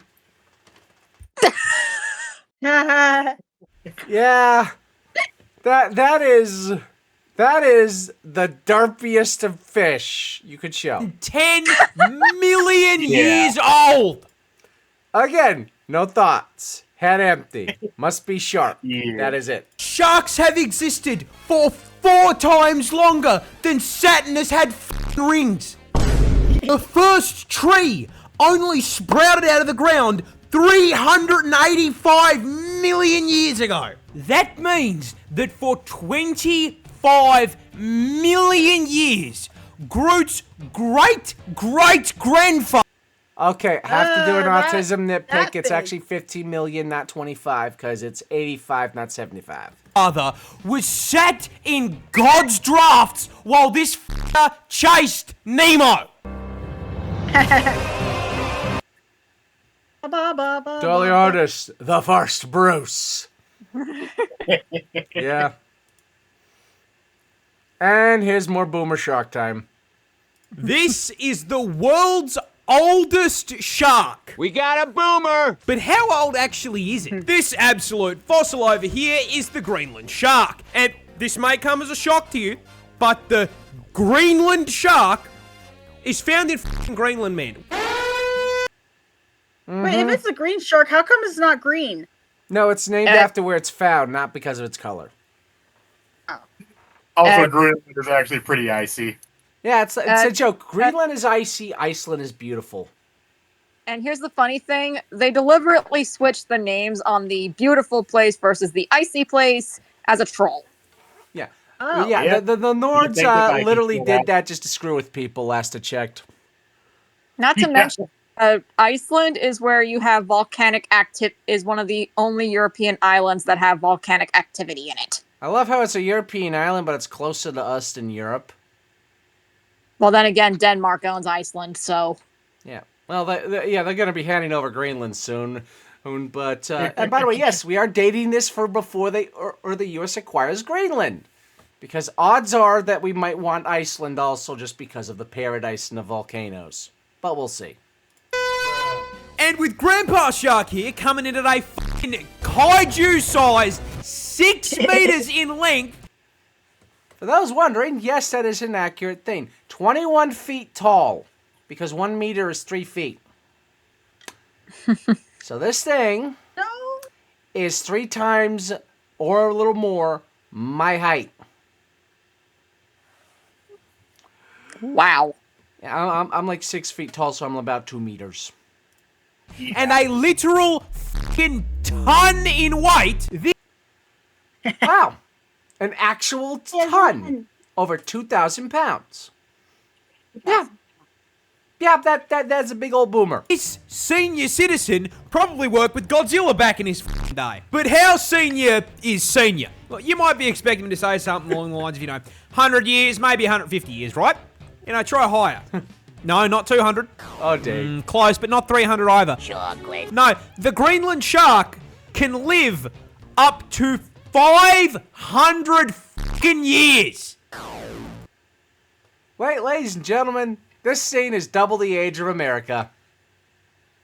I know of a pub in England called the Packhorse Pub that's actually older than America, and it doesn't even match with this shark. That is an old shark. I don't think you understand how old that is. So, to put it in perspective, this is Bob. Bob has just turned 500. Here is a list of things this has lived through. All 8 of King Henry's divorces. The invention of chocolate. I remember when they first invented chocolate. Dang. Shakespeare's entire lifespan. The Boston Tea Party. The signing of the Declaration of Independence and the founding of the United States. The colonization of Australia. The Industrial fucking Revolution. The invention of the light bulb and adoption of electricity. The Titanic becoming a submarine. World War I. The Great Depression. World War II. The Vietnam War, the fucking moon landing, and the invention of the internet. The first episode of SpongeBob. Schlatt's crimes in 99. 2001. The invasion of Iraq. The global financial crisis. The death of Harambe. Australia catching fire. The virus. And it's still with us today to watch fucking TikTok. Well, ladies and gentlemen, there are Buddhist monks in Tibet that didn't live that long and who saw an insane amount of stuff. This is the high list of you done lived a long life.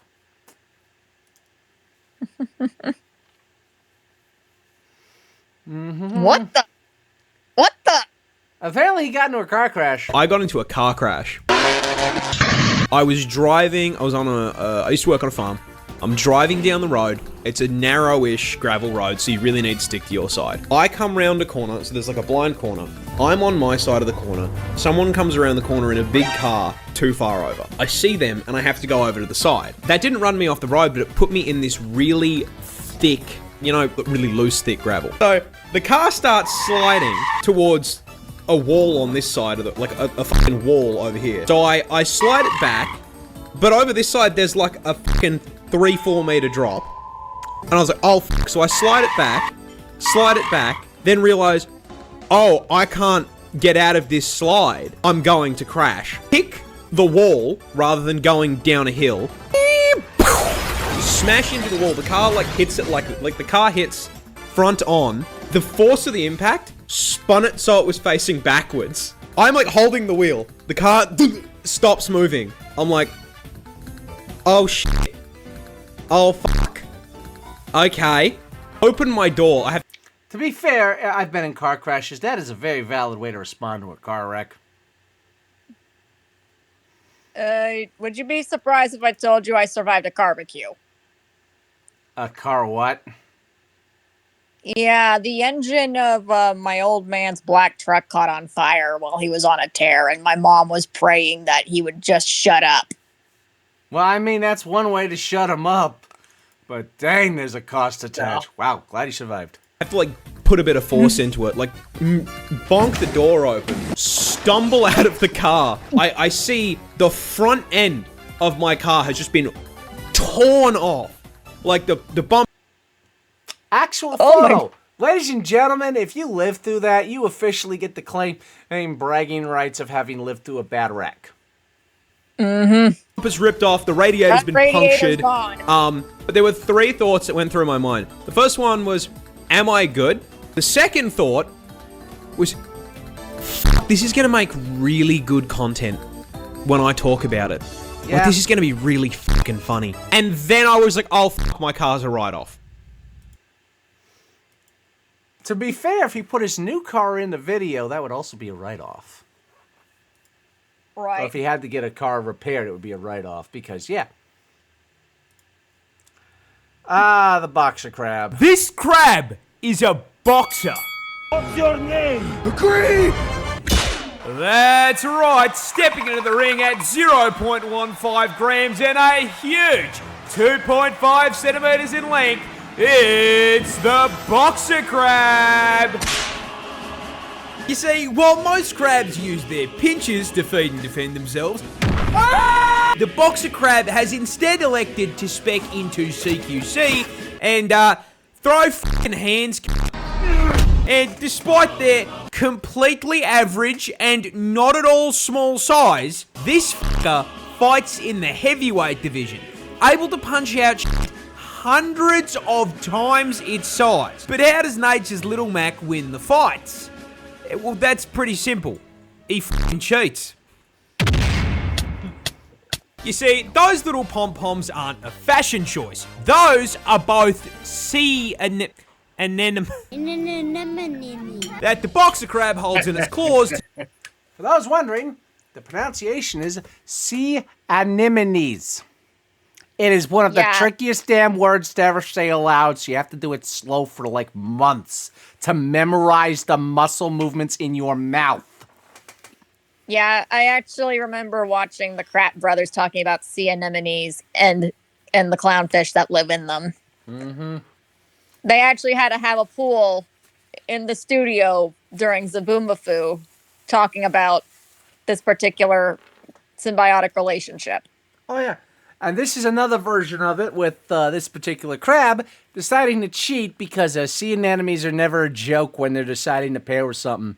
They're kind of vicious. Especially with that venom there. Oh, yeah. Basically, f***ing brass knuckles. Now, they get these anemones by finding other boxer crabs who have them, jumping them, and then claiming them like they are a f***ing WWE title belt. Now, if you weren't aware, anemones are venomous plant-like animals that, in order not to get eaten, sting the shit out of anything that touches them. Boxer crabs are immune to that sting. But you bet your ass that everything that tries to eat the boxer crab isn't. So, the crab and the anemone enter into a symbiotic relationship, essentially becoming an aquatic venom, with the anemone getting some of the crab's food, and the crab gaining venomous brass knuckles. Yeah. And for those who have forgotten, especially actually when it comes to anywhere on the planet, a poison build is overpowered when fighting near anything. Mm-hmm. So, whenever a predator gets in the ring with Crab Tyson here, he'll wait for it to get just within striking range, and then... Mr. Squidward, I should kick your f***ing ass! Yep, and because of that, the Crab Tyson bit is fitting. Fun fact, did you know that the most poisonous snake is actually not a land snake, it's a sea snake? Which one is that again? Just sea snakes in general. They're actually more venomous than regular snakes. Well, that makes sense. The ironic bit is the then venom again, has to be they're able to handle salt water. Then again, sea snakes are not inclined to bite you, as Steve Irwin kept showcasing in his time when he was showing off the sea snake. Yep, and now his son will be taking over the mantle soon enough. Maybe he'll get a YouTube channel or something. He already has. The TV show Crikey, It's the Irwins is about his son, his sister, and their mother taking care of animals at the Australia Zoo. Neat. This is what I figured you'd like, Diva. Because this is a thing that exists that I don't think you knew about. This bird is a vampire. Introducing the vampire groundfinch, native to the Galapagos Islands, and a great example of the horrifying affronts to the universe that evolution can produce when it decides to do a little trolling. Now you see, at first glance, this is the most boring vampire you can possibly imagine. Coming in at a measly 12 centimeters and a mere 20 grams in weight. Ooh, that's kind of small. Rocking a feather pattern I can best describe as a Minecraft dirt block, and as it turns out, the bastards that wrote Twilight lied to me because it doesn't even fucking sparkle. This is the skin of the killer. So if it's missing fangs, angst, a cape, and the funny accent, you must bounce on it. How does it qualify as a vampire? Pause. I heard that. PTSD from that monster from that movie. I'm sorry. That's okay. If it weren't for the fact that I was eating, I would have laughed at that. Like I said, I knew exactly where that meme came from, and then as soon as I remembered, I was getting PTSD from watching Nosferatu 2024. Qualify as a vampire? Simple. Drinks a shitload of blood. You see, most birds eat seeds and insects, and while the vampire finch can eat those too, there is a problem. They live on an island, and that island is very small. In fact, they're only found on 2 of the Galapagos Islands, and small islands means a far smaller amount of that food to go around. To the point where these finches can't rely on it as their sole source, which for a bird usually isn't a problem, because, you know, they don't need a plane ticket to just f*** off and fly somewhere. However, as the name suggests, the vampire ground finch can't fly for shit. So, how do they get their food? They suck it out of someone that can. This, don't laugh, is the Nazca booby. Hey, stop giggling back there. Another species of bird native to the islands. They are very strong flyers that feed on fish. They also nest on the islands, which is where our feathery Nosferatu comes to play. Gee. I wonder how creepy this is gonna get. Because the minute you say you let someone else feed for you, oh dear. You see, when the boobies... Stop giggling. Come to roost, the vampire finch will sneak over and hop onto their back. Then, using their razor-sharp beak, they will poke a very small, borderline painless hole into one of the bird's flight feathers. Once the blood is flowing freely, the vampire finch gorge themselves on it. See, as it turns out, blood is macro-friendly. And considering these things are living creatures, they just make more blood. In essence, giving the vampire finch an infinite food source. In fact, they can get so much blood from these birds, it is not uncommon to see multiple finches sucking from the same booby. Sorry, I can't say this. Oh no! Yeah. I'm being reminded of that ending scene. Oh no! For those wondering, she watched the most recent Nosferatu movie, and yeah, that should give you a hint of why she's reacting that way. That movie's kind of creepy. I'm sorry. You guys want to watch it? Changus as my witness. I literally crashed out after watching that movie. I was there. She did. Speaking of Chingus, look, I got his hat. Like this I said, bit. I literally to every server I knew, and I just said, "What the did I just watch? What did you just watch?" And my own response is as simple: pure nightmare fuel. What else? And Pikachu. speaking of, let's go to something a little more funny. Australia apparently has a straight up Pokemon. Australia has a straight up Pokemon. Introducing the brush-tailed possum. More specifically, the golden brush-tailed possum. Native to the land down under and one of the rare examples of an Australian animal that isn't expressly designed to DoorDash you straight to heaven. You see, the brush-tail is one of a grand total of 23 species of Australian possum, which, despite the name, share absolutely no relation to the red-blooded American opossum. These adorable little marsupials come in all shapes and sizes, from the ringtail possum to the sugar glider, and to our protagonist here, the golden brushtail, which is really just a common brushtail possum with a rare genetic mutation called leucism that causes them to lose the pigment in their skin. So basically, it's a fucking shiny Pokemon, coming in at around 4.5 kilos in 40. What? I actually saw leucistic alligator when I was at a Gatorland. Nice. You've actually been to Gatorland. Yeah. I got to even sit on the back of an actual alligator. Neat. And even funnier, she tried to shake me off because she wanted to live up to her name. Take a guess what her name was. I'm kind of worried. Sally? No. Don't be worried. It's just a name. Milkshake. Milkshake. Because she brought all the gator boys to the yard. I knew it was something silly like that. Dang. Even funnier, I did not come up with that. That's what the announcer said. That's why they named her. Yeah, that's terrible. Yeah. When the people at a park have to name the animal that, they did it on purpose because it gained a reputation. 40 centimeters in length. These tree-dwelling marsupials. What? One more thing. They actually had a pair of gators named Link and Ganondorf because they hated each other. Fetting. No, don't shoot me, game. Now, if they had a girl they fought over, they would have to name it Zelda. That would be funny. Yep. Yeah, it would be.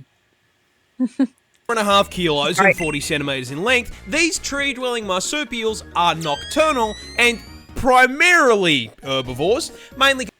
Primarily! Oh dear! That's never good when they spawn on Australia servers. Mm-hmm. Oh dear. Consisting on a diet of leaves and fruit. And for added cute points, as marsupials, yes, they carry around their babies in a little pouch like their roided out cousin the kangaroo. However, come on, the thing is from Australia, you didn't really think these bad boys would be squeaky clean, did ya? You see, they aren't entirely herbivores. Sure, they love a good salad. They will also quite happily raid a bird's nest and turn Tweety's kids into a 3-egg omelette. Yep. There it is. I thought I saw an Australian possum. I did. Big pussycat. Awesome. If Tweety had to encounter that, Tweety Bird's immediate response would be the minute he got close to take the mallet and then take a flamethrower. Goodbye, possum. Hi, possum. Roadkill? Sorry. Sounds like a fine steak dinner to me. Oh dear. And just because it's not a venomous predator doesn't mean it can't take your fucking finger off. And the cherry on top, Aussie Pikachu here doesn't go Pika Pika. No, you see, Down Under doesn't have Pokemon trainers, because when you step into the tall grass out here, you hear this absolute fucking demon.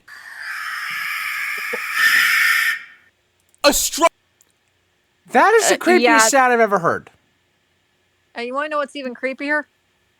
Barn owl screeches. Oh yeah, I know. We've heard those in Minnesota. I've heard those growing up my whole life. I live in the city. That should tell everyone anything. Dolphins! The most scariest animal that swims in the ocean. Oh. And it's apparently a bit about them getting drunk. Ladies and gentlemen, shenanigans abound. Dolphins get drunk. But why? Well, you see, the dolphin is by far and away the smartest animal in the ocean. In fact, they're actually the second smartest thing on the planet, just behind you and me. This means they are smart enough to understand that the ideal way to spend your night is more plastered than Chad and Max on your average Cold Ones episode.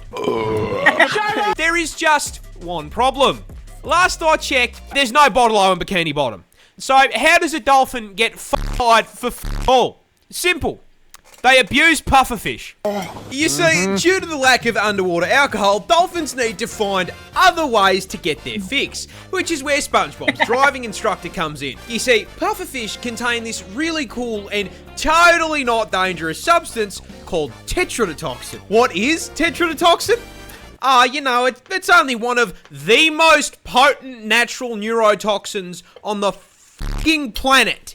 This will freeze your heart and lungs in under an hour with a tiny dose. Yep. That's why you're putting your life on the line if you eat fugu in Japan.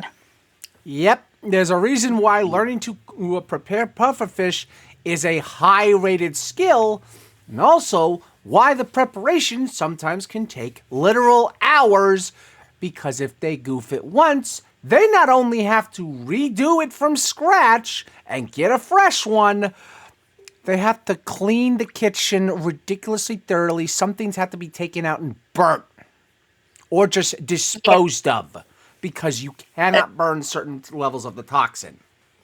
A fun fact, one anime called Mawaru Penguin Drum actually had somebody willingly eat poisonous fugu just to save her little brother from being forced to eat it. Yeah, and that's at best a hospital trip, and that's assuming you can even get, any sort of antitoxin for it, because I don't think many exist for this, if at all. Yeah. Well, then again, of course, it's a magical girl show that was written by Kunihiko Ikuhara. Which, yeah. She survived. Mm-hmm. But don't knowingly a plate of poisonous fugu. Mm-hmm.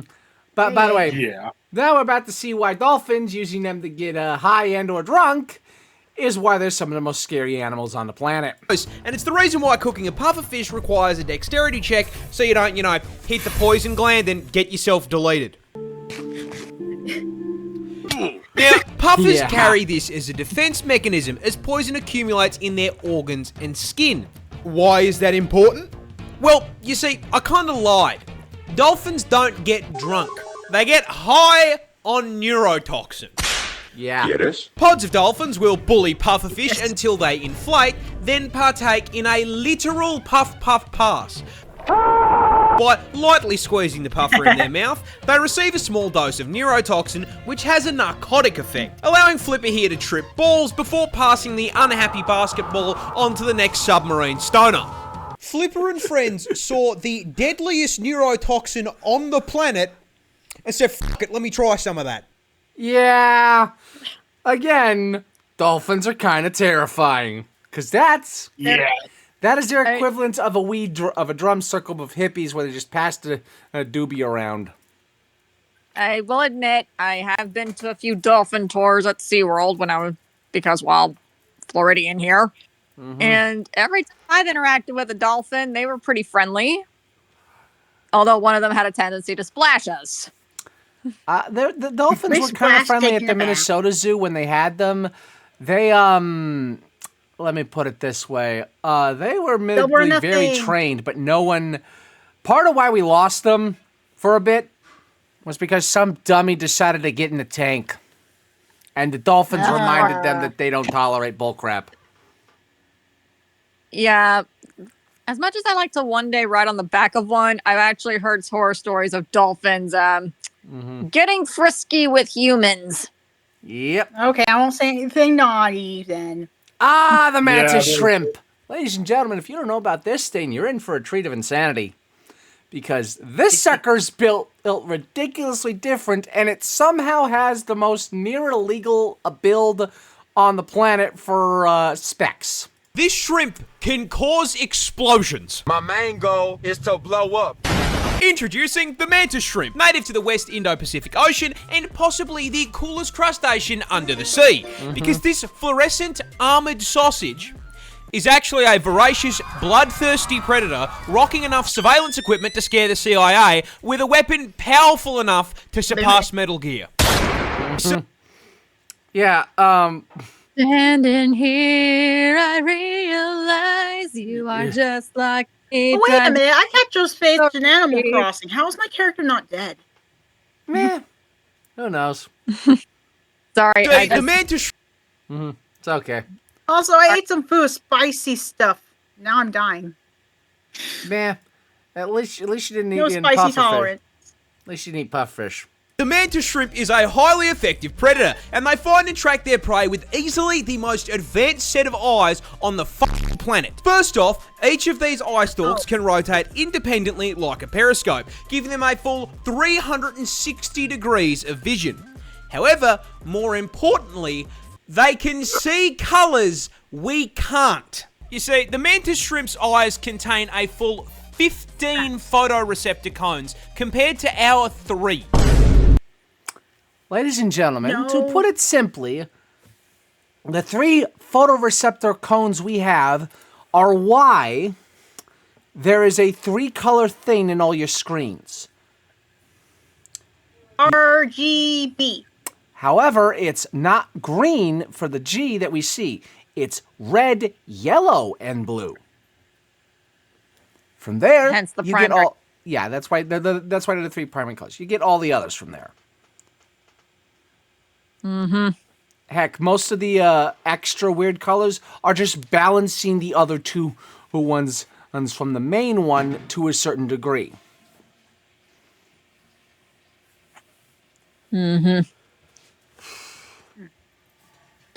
Which is a fancy way of saying they can see in 16K HDR with ray tracing enabled at 500 render distance. Oh my PC. To be fair, a PC that would have to have that installed would probably do that. It would fry. It's like setting up 50... By the way, Go for it. by the way, you did you get my message earlier? Yours to me? Yep. Yeah, I'll upload the I'll upload that after we're done recording. Okay. I was a little later up in the morning than I wanted, and I wanted to make sure I had everything set for this. Let's do my cigarettes game. Right, let's continue. Now, not only is the visual clarity unmatched, they can also see into the infrared and ultraviolet light spectrums. Again, the most near illegal, if not illegal, build, and this is just the eyeballs, ladies and gentlemen. So, 360 degrees rotation, 15 photoreceptors, and they can see infrared and ultraviolet. The Predator wishes they had that. I call cheater, hacker, spammer. I mean, everyone does when you hear about this. And this is just, again, just the eyeballs. It gets more broken. And despite all of this, they still can't find who asked. What they can, however, find is their next meal. The mantis shrimp subsists on a diet of fish, worms, squidward, and, most importantly, Mr. Krabs. Now, crabs famously exist inside of a defensive shell. So, how does this polite little gentleman break into the shell? He breaks into explosions in the most insane way possible. Simple. He throws hands.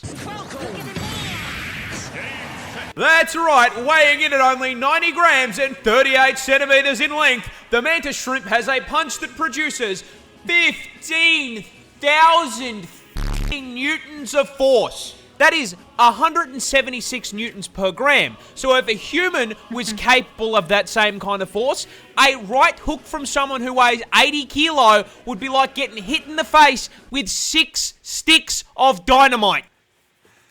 Again, explosive build. There's a reason I call this the near illegal, if not illegal, build. And of course, it works because he's underwater. You're about to see why.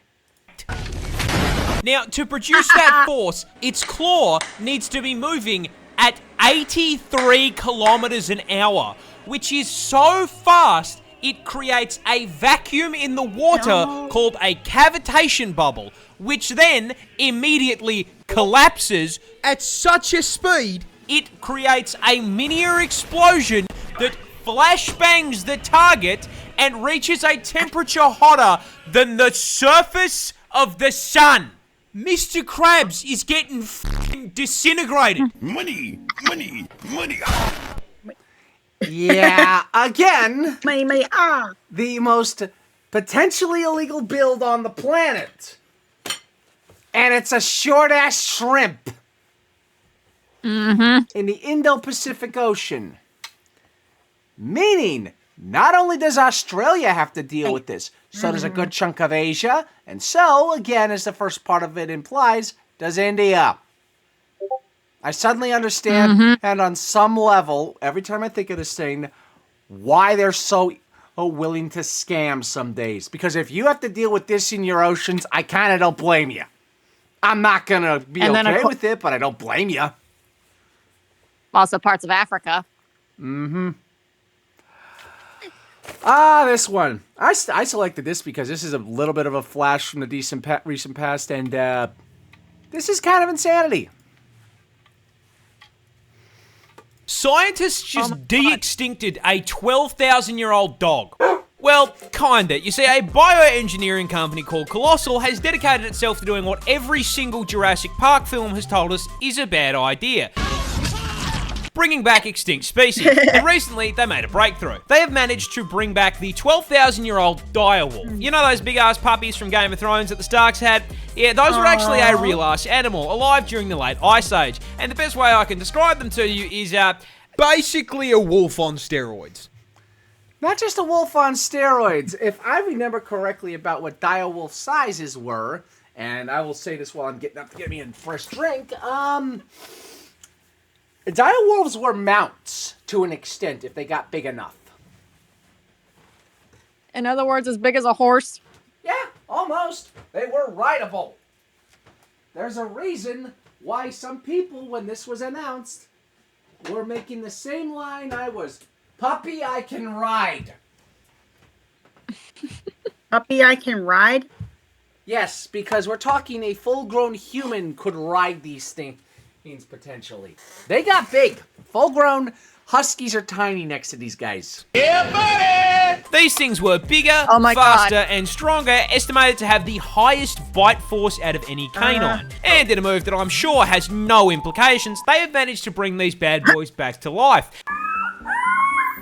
Yeah. These two little guys are now 6 months old and have been living on a private plot of land with 24/7 veterinary care. However, they've only just been shown off to the public, with the company going so far as to get a photo op with George R.R. Martin holding one of these adorable little killing machines, showing that man will literally interact with an extinct species before he finishes that last f***ing book. Ladies and gentlemen, the dragons are coming. We have officially taken over Venezuela before or the last book of the Song of Ice and Fire was even potentially finished in its first draft. Wait, he made Avatar? No, wait, that's James Cameron. No, the Game of Thrones books. Oh. Mm-hmm. Yes, and basically he's the reason I keep making the joke in our D&D campaigns.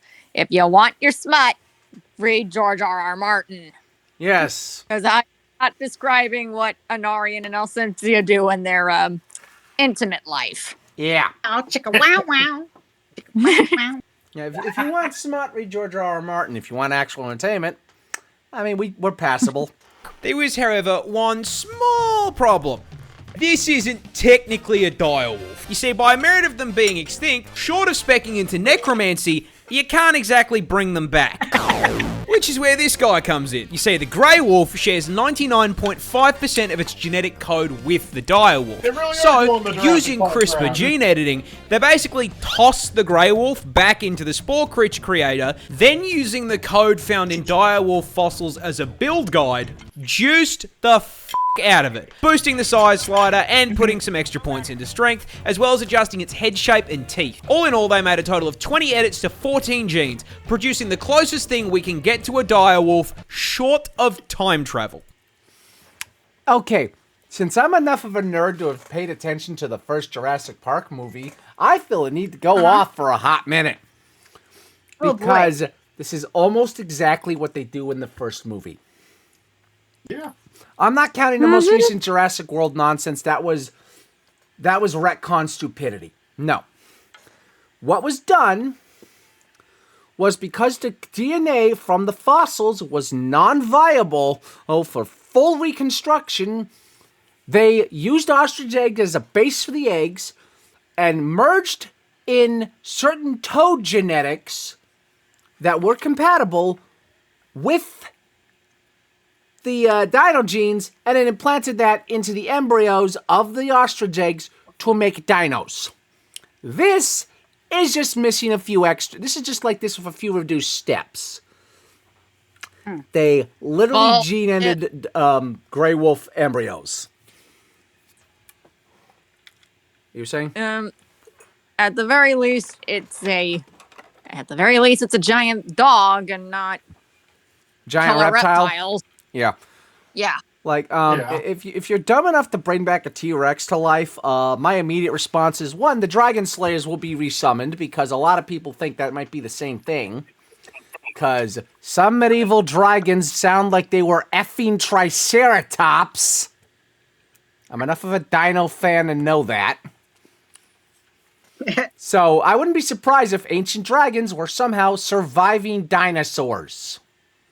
Don't ask how, I don't get it either, but the descriptions fit too perfectly. Not to mention, there are some dragons that actually were said to fly and cause lightning storms so great that they would fry the land. Oh, hi, Ghidorah. Yeah, I wonder where that came from. But yeah, no. Oh. These cutie pies are honestly going to be insane when they get bigger. Oh, something interesting. Mm-hmm. I found out that there is an Eastern European dragon that is pretty much Ghidorah before Japan even made Ghidorah. Does it have 3 heads or 1? Ghidorah the One Explorer. Ah. It's 1 head with golden scales and can summon storms that can destroy anything in their path. Oh, that's creepy. A Bowler. Ooh, I'll have to look that one up. Which is cool as fuck. I give it 5 years before a man-made horror beyond comprehension breaks out of that fucking lab and we are all playing Resident Evil. I give it maybe 5 years, but we'll also have the tech to fight it accidentally without realizing it at first. And then some hillbilly in the middle of the South just immediately realizes their weird ass gun is how you kill it, and they get weaponized by the military. Mm-hmm. Ah, this bear. Ladies and gentlemen, one of the favorite Polish bears to ever exist. At least if I remember it, it's Polish. Oh, yeah, Private Wojciech.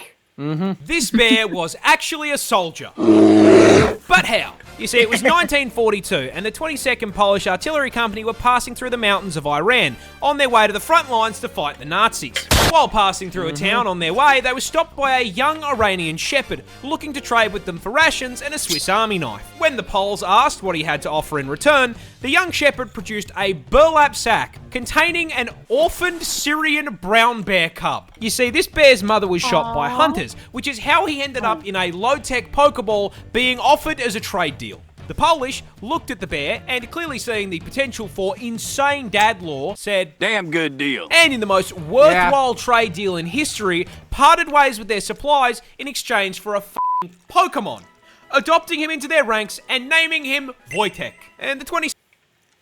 Wojtek. Ladies and gentlemen, Private Wojtek of the Polish Army.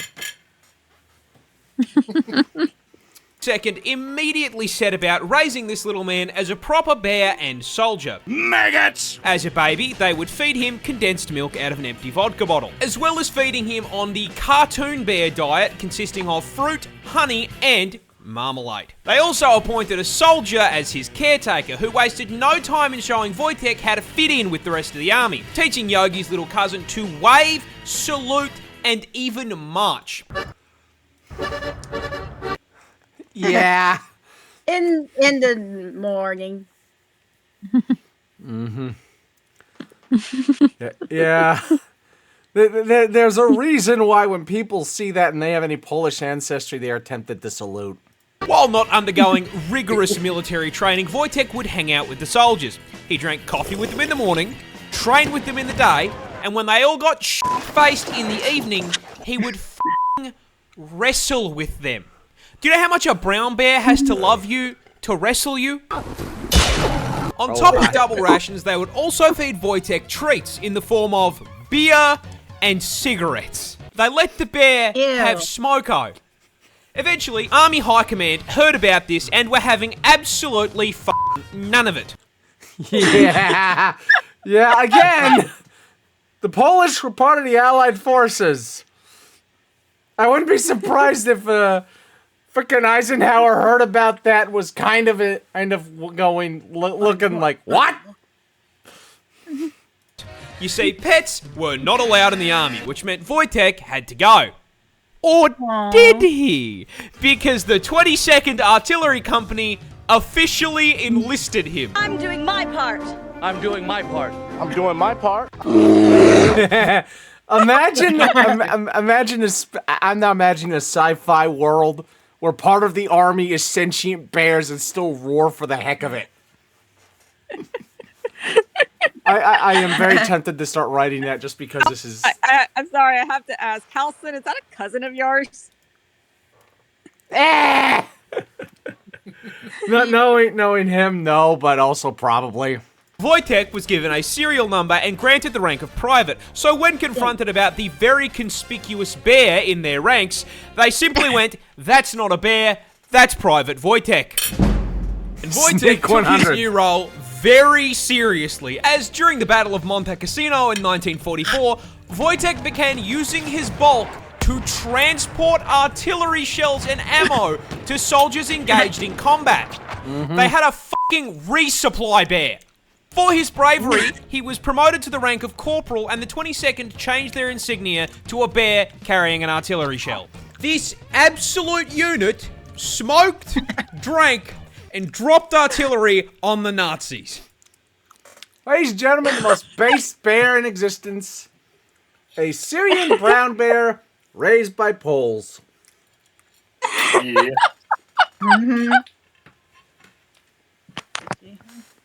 I never thought I lived to see the day a bear ended up in the military. Which is, again, why that gives me an idea for a potential plot for a story, because the fun bit of introducing that is you have to explain, at least on some level, how did that happen? Dang it, empty. Look at that Chinese animal. No. Still Australia. Koalas are really dumb.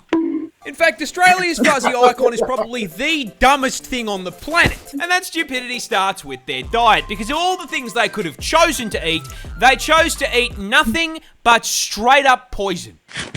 You see, koalas feed exclusively on eucalyptus leaves, which, shocking no one, are highly toxic, because they are full to the brim with eucalypt oil, which is so fucking poisonous that as little as 3.75 mil is enough to land you in the afterlife, with the Reaper asking you why the fuck you felt the need to eat a leaf. Why? Oh, it's also highly flammable and burns like napalm, because Australia.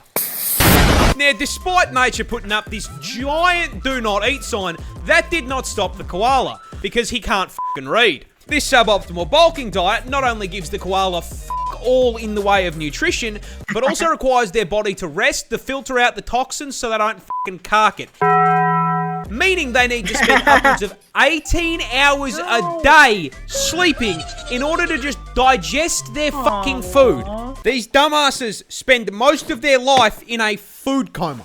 That is, however, if they even get to the food to begin with, because they are so mind-numbingly brain dead that they will not recognize a eucalyptus leaf as food unless it is on the branch. I could give this dumbass a lifetime supply of food, and if it wasn't on a stick, he would starve to death.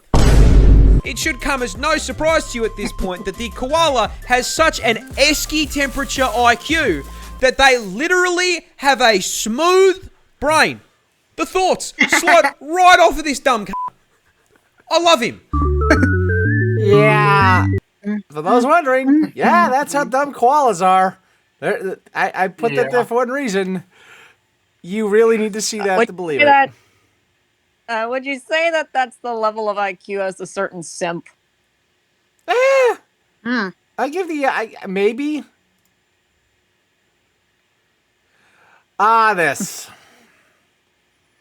This one's gonna sting everybody when you hear what happened. Touching this plant will put you in the hospital. I'm dying. This is the Gimpy plant, a piece of foliage native to the land down under. And surprising no one, not only is the thing venomous, it is in fact the most painful plant on the planet. Because yeah, no, of course, man, even the fucking leaves down here have a problem with me. Growing in the rainforests of northern Queensland, these hell bushes are covered in tiny hairs that upon closer inspection aren't hairs at all and are actually thousands of hypodermic needles waiting to stab you and break off inside your skin if you so much as brush them. Once inside you, these needles will inject you with, I am not kidding, neurotoxin and cause absolutely excruciating pain. Yeah, the fun thing about neurotoxin is it doesn't have to be fatal on its own to kill you. It can screw with your brain signals to where brain death just happens. I mean, like comedic levels of... That's why it's GLaDOS's preferred weapon of choice. Yep. Pain. with one person describing it as being covered in hot acid and electrocuted, and another woman saying that it was straight up more painful than childbirth and she'd given birth 4 times. And the fucked up part is, the neurotoxin isn't even lethal. So this spiteful cunt of a plant is hurting you purely for the love of the game. Mind you, there are reports of people saying getting stung by this thing is actually worse than being put in the ground. This is because Groot's little hellspawn cousin here can continue hurting you for literal years. Ladies and gentlemen, this plant is under the fates worse than death, that the Geneva Convention would probably be justified in outlawing and extincting. I am also tempted to throw it at the I have a better cane toads. comparison. Huh? Pandora's plant. Pandora's plant? Like Pandora's box, but it's a plant. Hold on.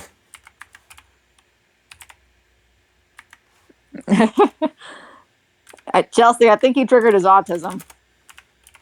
I want to find this.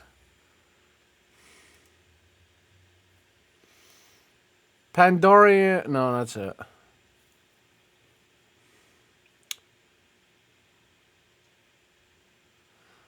Okay. Is this it? That's the one. Pandoria Pandorana. Pandoria Pandorana. Pandoria Pandorana. Good lord, what the heck? You've got the Pandora vine, spearwood, Wonga vine, Wonga vine, already promising to be crazy. Vigorously climbing woody vine in a temperate family that is native to Australia, Malaysia, and both the genetic and specific to Pandora of Greek myth. Original description of the species from 1799. New growth of the on the plant was said to attract apids, which quickly colonized and spread vegetation. The name was a warning to those that might want to cultivate it that it might bring devastating infestation of pests. The vine is adaptable to most soil types. It will grow in sun and partial shades. It's a vigorous. You've got to be pruned. You don't even need to have it that warm. Okay, I think that's enough rock shot roulette. Oh, I almost got 100 and then I died in the game. Mm-hmm. Yeah. Ironically, I think this plant's worse than the Pandora one. That one's just a Pandora's box. After being stung. This is because those thousands of little hypodermic needles are actually made out of silicon, meaning your body can't break them down. And with how thin they are, your skin will usually close up over the top of them, meaning that these neurotoxin-emitting slivers can sit inside your skin for literal years, releasing more neurotoxin any time that they're moved or disturbed. This constant, chronic, agonizing pain is so unbelievably bad that there have even been records of, trying not to get banned here, people Alt F4ing existence to make it stop. This particular incident came from a man who accidentally used one of the plant leaves as toilet paper. No! Oh my god. Yeah, there's a reason I remembered this bit. I don't blame a man for that. I don't think it gets much worse than neurotoxin to the nuts. I was just thinking the butt, but no, that's worse. Nope. Neurotoxin to the reproductive genitalia. Congratulations. That is the worst fate ever. This bird. The bird that hides like a tree. That isn't a tree. It's a fucking bird. Introducing the tawny frogmouth, a species of bird found in the land down under, and Australia's very own avian equivalent of a maxed out Skyrim stealth build. Now you may be thinking to yourself, well, it can't be that stealthy. I can see it. Yeah, you can. You can see that one. Did you see the one right fucking next to it?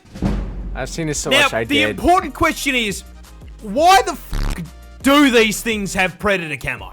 Well, there's 2 reasons. First of all being, it's fucking Australia. Death Zoo! Best way to describe it. You see, these bad boys are primarily nocturnal, staying on the move during the night and dive bombing unaware insects to meet their bulking goals. However, that means that during the day, they sleep. And in a country where at any point you can be bitten, mauled, stung, or fucking drop-kicked to death,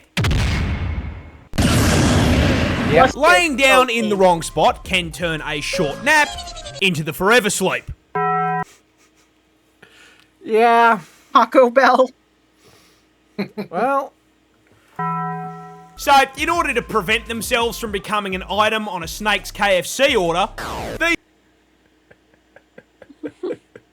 all the border foods. These tactical chickens evolved the ghillie suit to basically allow them to fucking disappear. Being practically invisible allows them to unlock their second passive, fucking DoorDash. The irony of that being, yeah, that's actually technically what happens, only they don't have to order. You see, these guys are so fucking good at cosplaying a stick that not only do predators mistake them for Groot, but so does their prey. And so, whenever they take a nap, they just leave their mouths open a little bit. And whenever some poor ant just tries to walk his way to work, he instead DoorDashes himself directly into its fucking mouth. Oh no. Yeah. You died. Okay. Now, we've been going for a little over 2 hours, and I'm tempted to just do a little more of this, and then some of these. Some of what? But, the fat file stuff. But, I'll let you guys call, because I do want to get some of these guys down. I have to report back to Anime Guy because he has a few questions for me. All right. Do you want me to just do one of the? How long do you have? Preferably in the next 9 minutes. Okay, we have time for a few of these ones then, just to be safe, because they'll be shorter. Oh yeah. Unless you actually want to just try and do as much of this as you can. Save it for the next time. Oh yeah, we can save those for the next time even then if need be, but we can still do these. This And one I will I say picked there just will be because a it's next not one. This America was Wizard, fun. but it is funny. Oh, that was a good nap. Time to go eat people again. Why does it look like I'm in a weird church that's also a meat factory? What's with you? Did I miss something? How long was I asleep for? Are you the one they call the Laughing God? Oh, that's cute. Look, I don't know if you're new around here, but I'm Pennywise. Oh. Ow! Why did that hurt?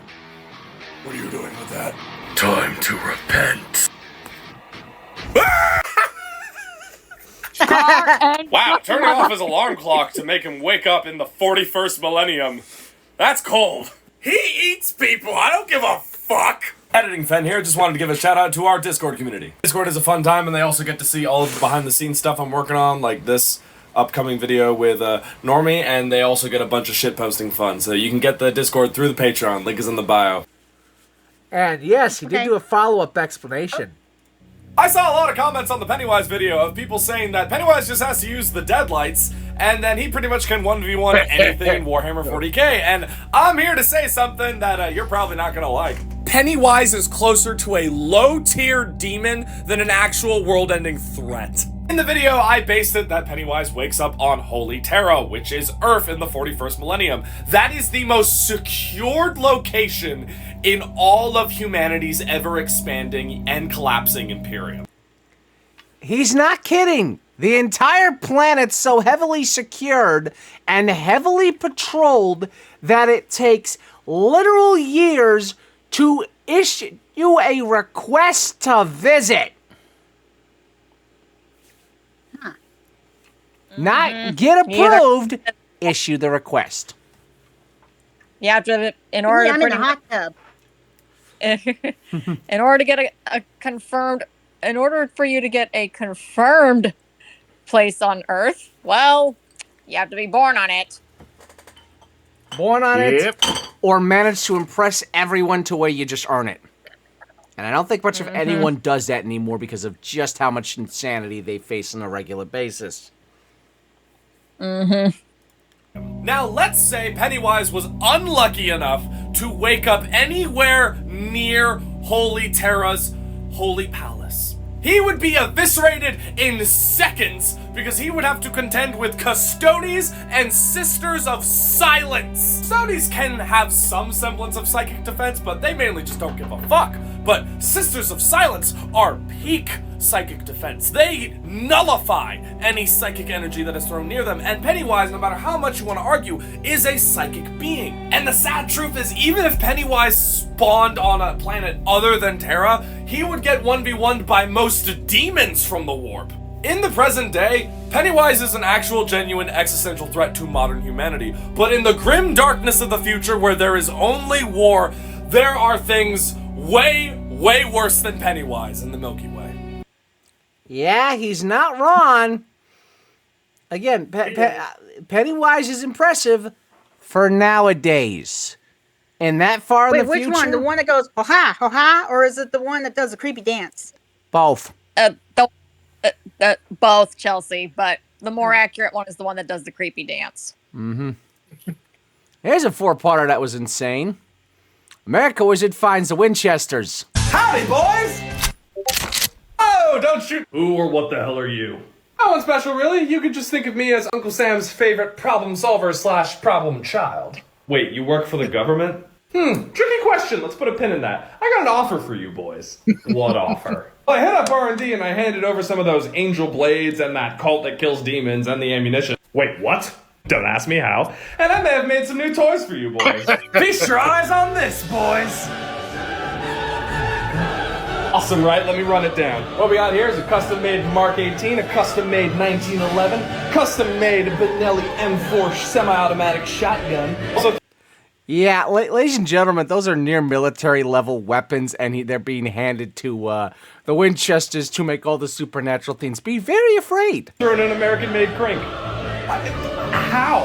Well, I did say don't ask, but I know it. What the fuck is this bill?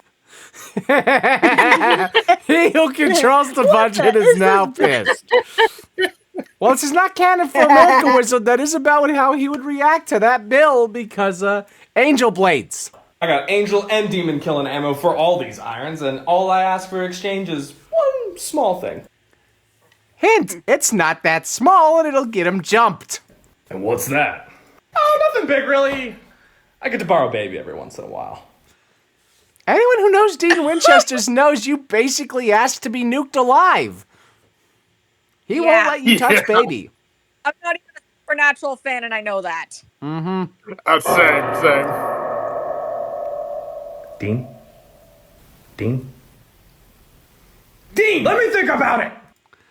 Yeah. Let me think about it. Yep. Here's part 2. Because yes, jumping You're not happens. getting baby, but I am gonna take it. No! What the? Be wise Hey, not to do Marstock. that. Dean! Sam, before you do that, I should remind you you're standing in front of a window, and my doc graduated top of his marksmanship course. Make a move, Ken doll. Show me how badly you want a new haircut. Oh, God! Oh! Thanks, Doc. Okay, you know what? Let's everyone calm down. I think I know where I messed up here. Your mistake was thinking she's worth so little. Dean, respectfully, I get that you put a lot of money into rebuilding her, but she doesn't even come close to costing half of one of those remanufactured bullets on the table. You son of a... But I see that my folly was asking to borrow baby every once in a while and not offering you a decent replacement form of transportation. So how about this? New deal. Supervised borrowing of baby. Not happening. In exchange, every now and then I'll let you use a Toyota Tacoma with a Mark 19 mounted to the back. Yeah, Dean has to think about that. Dean! What? We do not need a grenade launcher! You're right. Still no. I'll throw in a couple new laptops, Sam. Yeah, Sam. Hey, And of course, they hey, come to kinda an one- agreement eventually. It involves this dumbass. Hey. I will- I have to- yeah? I'm afraid I have to dip. You don't have time to finish these two because these are the last ones I get. Yeah. Okay, I'll put it there, but I'll tell Anime Guy I'm running late. No worries. Yeah, it should be a few minutes at most for each of these. No worries. Okay, let's put a pin in this conversation. I have other fandoms to go liberate, so can you guys just do me one favor? That depends on the favor. Can you get Castiel to say hi to my dog for me? Really? That's it? Alright. Castiel. Sam, Dean, stranger whose soul looks like a weird gray flickering image. This guy just wants you to send a message to his dog in heaven. That seems simple enough and in no way can escalate. What's the dog's name? Meadow, she's a childhood dog. Ah, my apologies, your dog is in hell. What? Okay, apparently dogs can go to hell. Gonna have to process that. Okay, Cass, maybe different favor, you could get his dog out of hell. I have a different idea in mind. Okay. Now listen very closely. Ah, Sam, Dean, been a while since you guys summoned me to a random circle. You know this won't hold me very long, right? Okay, we did our part, he's all yours. Bye. Excuse me? Who are you? Release my dog's soul. This is what you're wasting my time for? Have it your way then. Okay, you must be new around here, so I'm gonna lay it out for you. I 100% get that. Yeah. That actually hurt! Release my dog's soul. How in my neighborhood did you do that? Melted down a bunch of angel blades and the archangel blade into a pair of knuckle dusters. What? And I had those Winchester boys make this containment circle real tight, so I'ma just bob and weave at you until you give me my dog's soul! What dog? Oh! Oh, my nose! Yeah. You know, I was gonna go, but honestly, this feels pretty cathartic. It would for Sam. Farted. We go. Oh, yeah. It goes further. Keep watching. Back and I brought snacks. How's it going? Oh, great, apparently. Oh, okay, I'll admit Yeah, I would break snacks. You hit a hell of a lot harder than Michael. You really gonna make me repeat myself, Lucy? Oh, what's the dog's name? Finally learning to play ball, are we? No. I just want to know who I'm putting in the box with me next. Oh, no, he did not. He did. I'm calling in my chit. I'll admit it's been a while since I felt pain, but you're gonna have to do a lot more than that. Oh no, I'm tapping out. I'm gonna let someone else have a turn. You got no one else that can scare me. Want a bet? I'm just gonna have a fellow pet lover have a conversation with you about his rabbit. What are you sometimes man over this is. What? Sucks that I had to cash in this favor, but it'll be entertaining nonetheless. Oh wait, that's right. Okay, I'm playing. What's the dog's name? Seriously, I'll help you out. I'll do anything. What's the dog's name? Hey, I don't know what that is, but I want one. Honestly, same. Yeah, they would. Where the heck is that last one? Nope. Should be. They get removed? No, it's. Oh, here it is. Boom. There we go. Last one of the night. Talk this out, please. Time for talk is past, Lucy. The Lord's work must be done. Yeah. Hello, Chuck, what is the dog's name? What's all this? Is that the Doomslayer? Thank you, Crowley. I've been wondering what that's called. I need to put it on my Christmas list. Why am I currently seeing a Praetorian relic absolutely wreck Lucy's shit? Oh, apparently the guy in the glasses, his dog is somewhere in hell, and... Why didn't you just come to me? I'm the king of hell! What? Uh-oh. Okay, this is gonna sound filthy rich coming from me, but now would have been the perfect time to get your ego in check. Now wait just a minute! I gave you the dog's soul and the rabbit's soul! What is he doing with the offer? That's your dog's soul. Have it and get out. Thanks, Crowley. Hey girl, I missed you. How was his dog's soul in hell anyway? She wasn't being tormented or anything. She was here to train hellhounds. What? Oh, that absolutely tracks. Great, now I'm gonna have to find another way to train hell pups.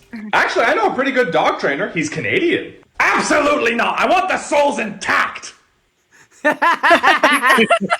reminder that souls in Supernatural are dragged down to hell by the hellhounds. So that's a valid statement considering offering a Canadian barbarian to train the hell pups means you won't have intact souls. You'll spend half their torment putting them back together. Anyway, I'm afraid I have to bow out tonight. And ironically, I think we're good there because we guys got 2.5 hours done. Yeah, we did. It was a fun time. Yeah, that was more entertaining than we've done in a while. Yeah, and next time, because I did say I wanted to, we're going to at least get some of these off. Starting with this nonsense because it's insane. Absolutely. Mm-hmm. Anyway, farewell and good night, everyone. Yep, y'all have a Good good night, night. Like, comment, subscribe, do all the fun YouTube things. Feel free to share this around on Discords and other social medias. We'll see you guys next time. And this will be uploaded after we upload the last D&D sesh. So, yeah, Oh, yeah, hopefully we can before keep that, these semi-regularly now. With both of these. Yeah, go follow my And- channel, Chelsea Buddy 3. Yep. And I yes, do we gameplay. did have a. Oh, sorry. And yes, in the last Also play session we did have. Buckshot Roulette. Sorry. Oh, it's okay. My bad. You can go first. Also, in the last session, we had a guest star in the form of my mother. Mm-hmm. Yeah. Which is why next session I expect more shenanigans, given how that one ended. But yes, see you guys all next time. Hopefully with more fun stuff and less having to rant about idiots. Bye-bye. Bye-bye. Goodbye.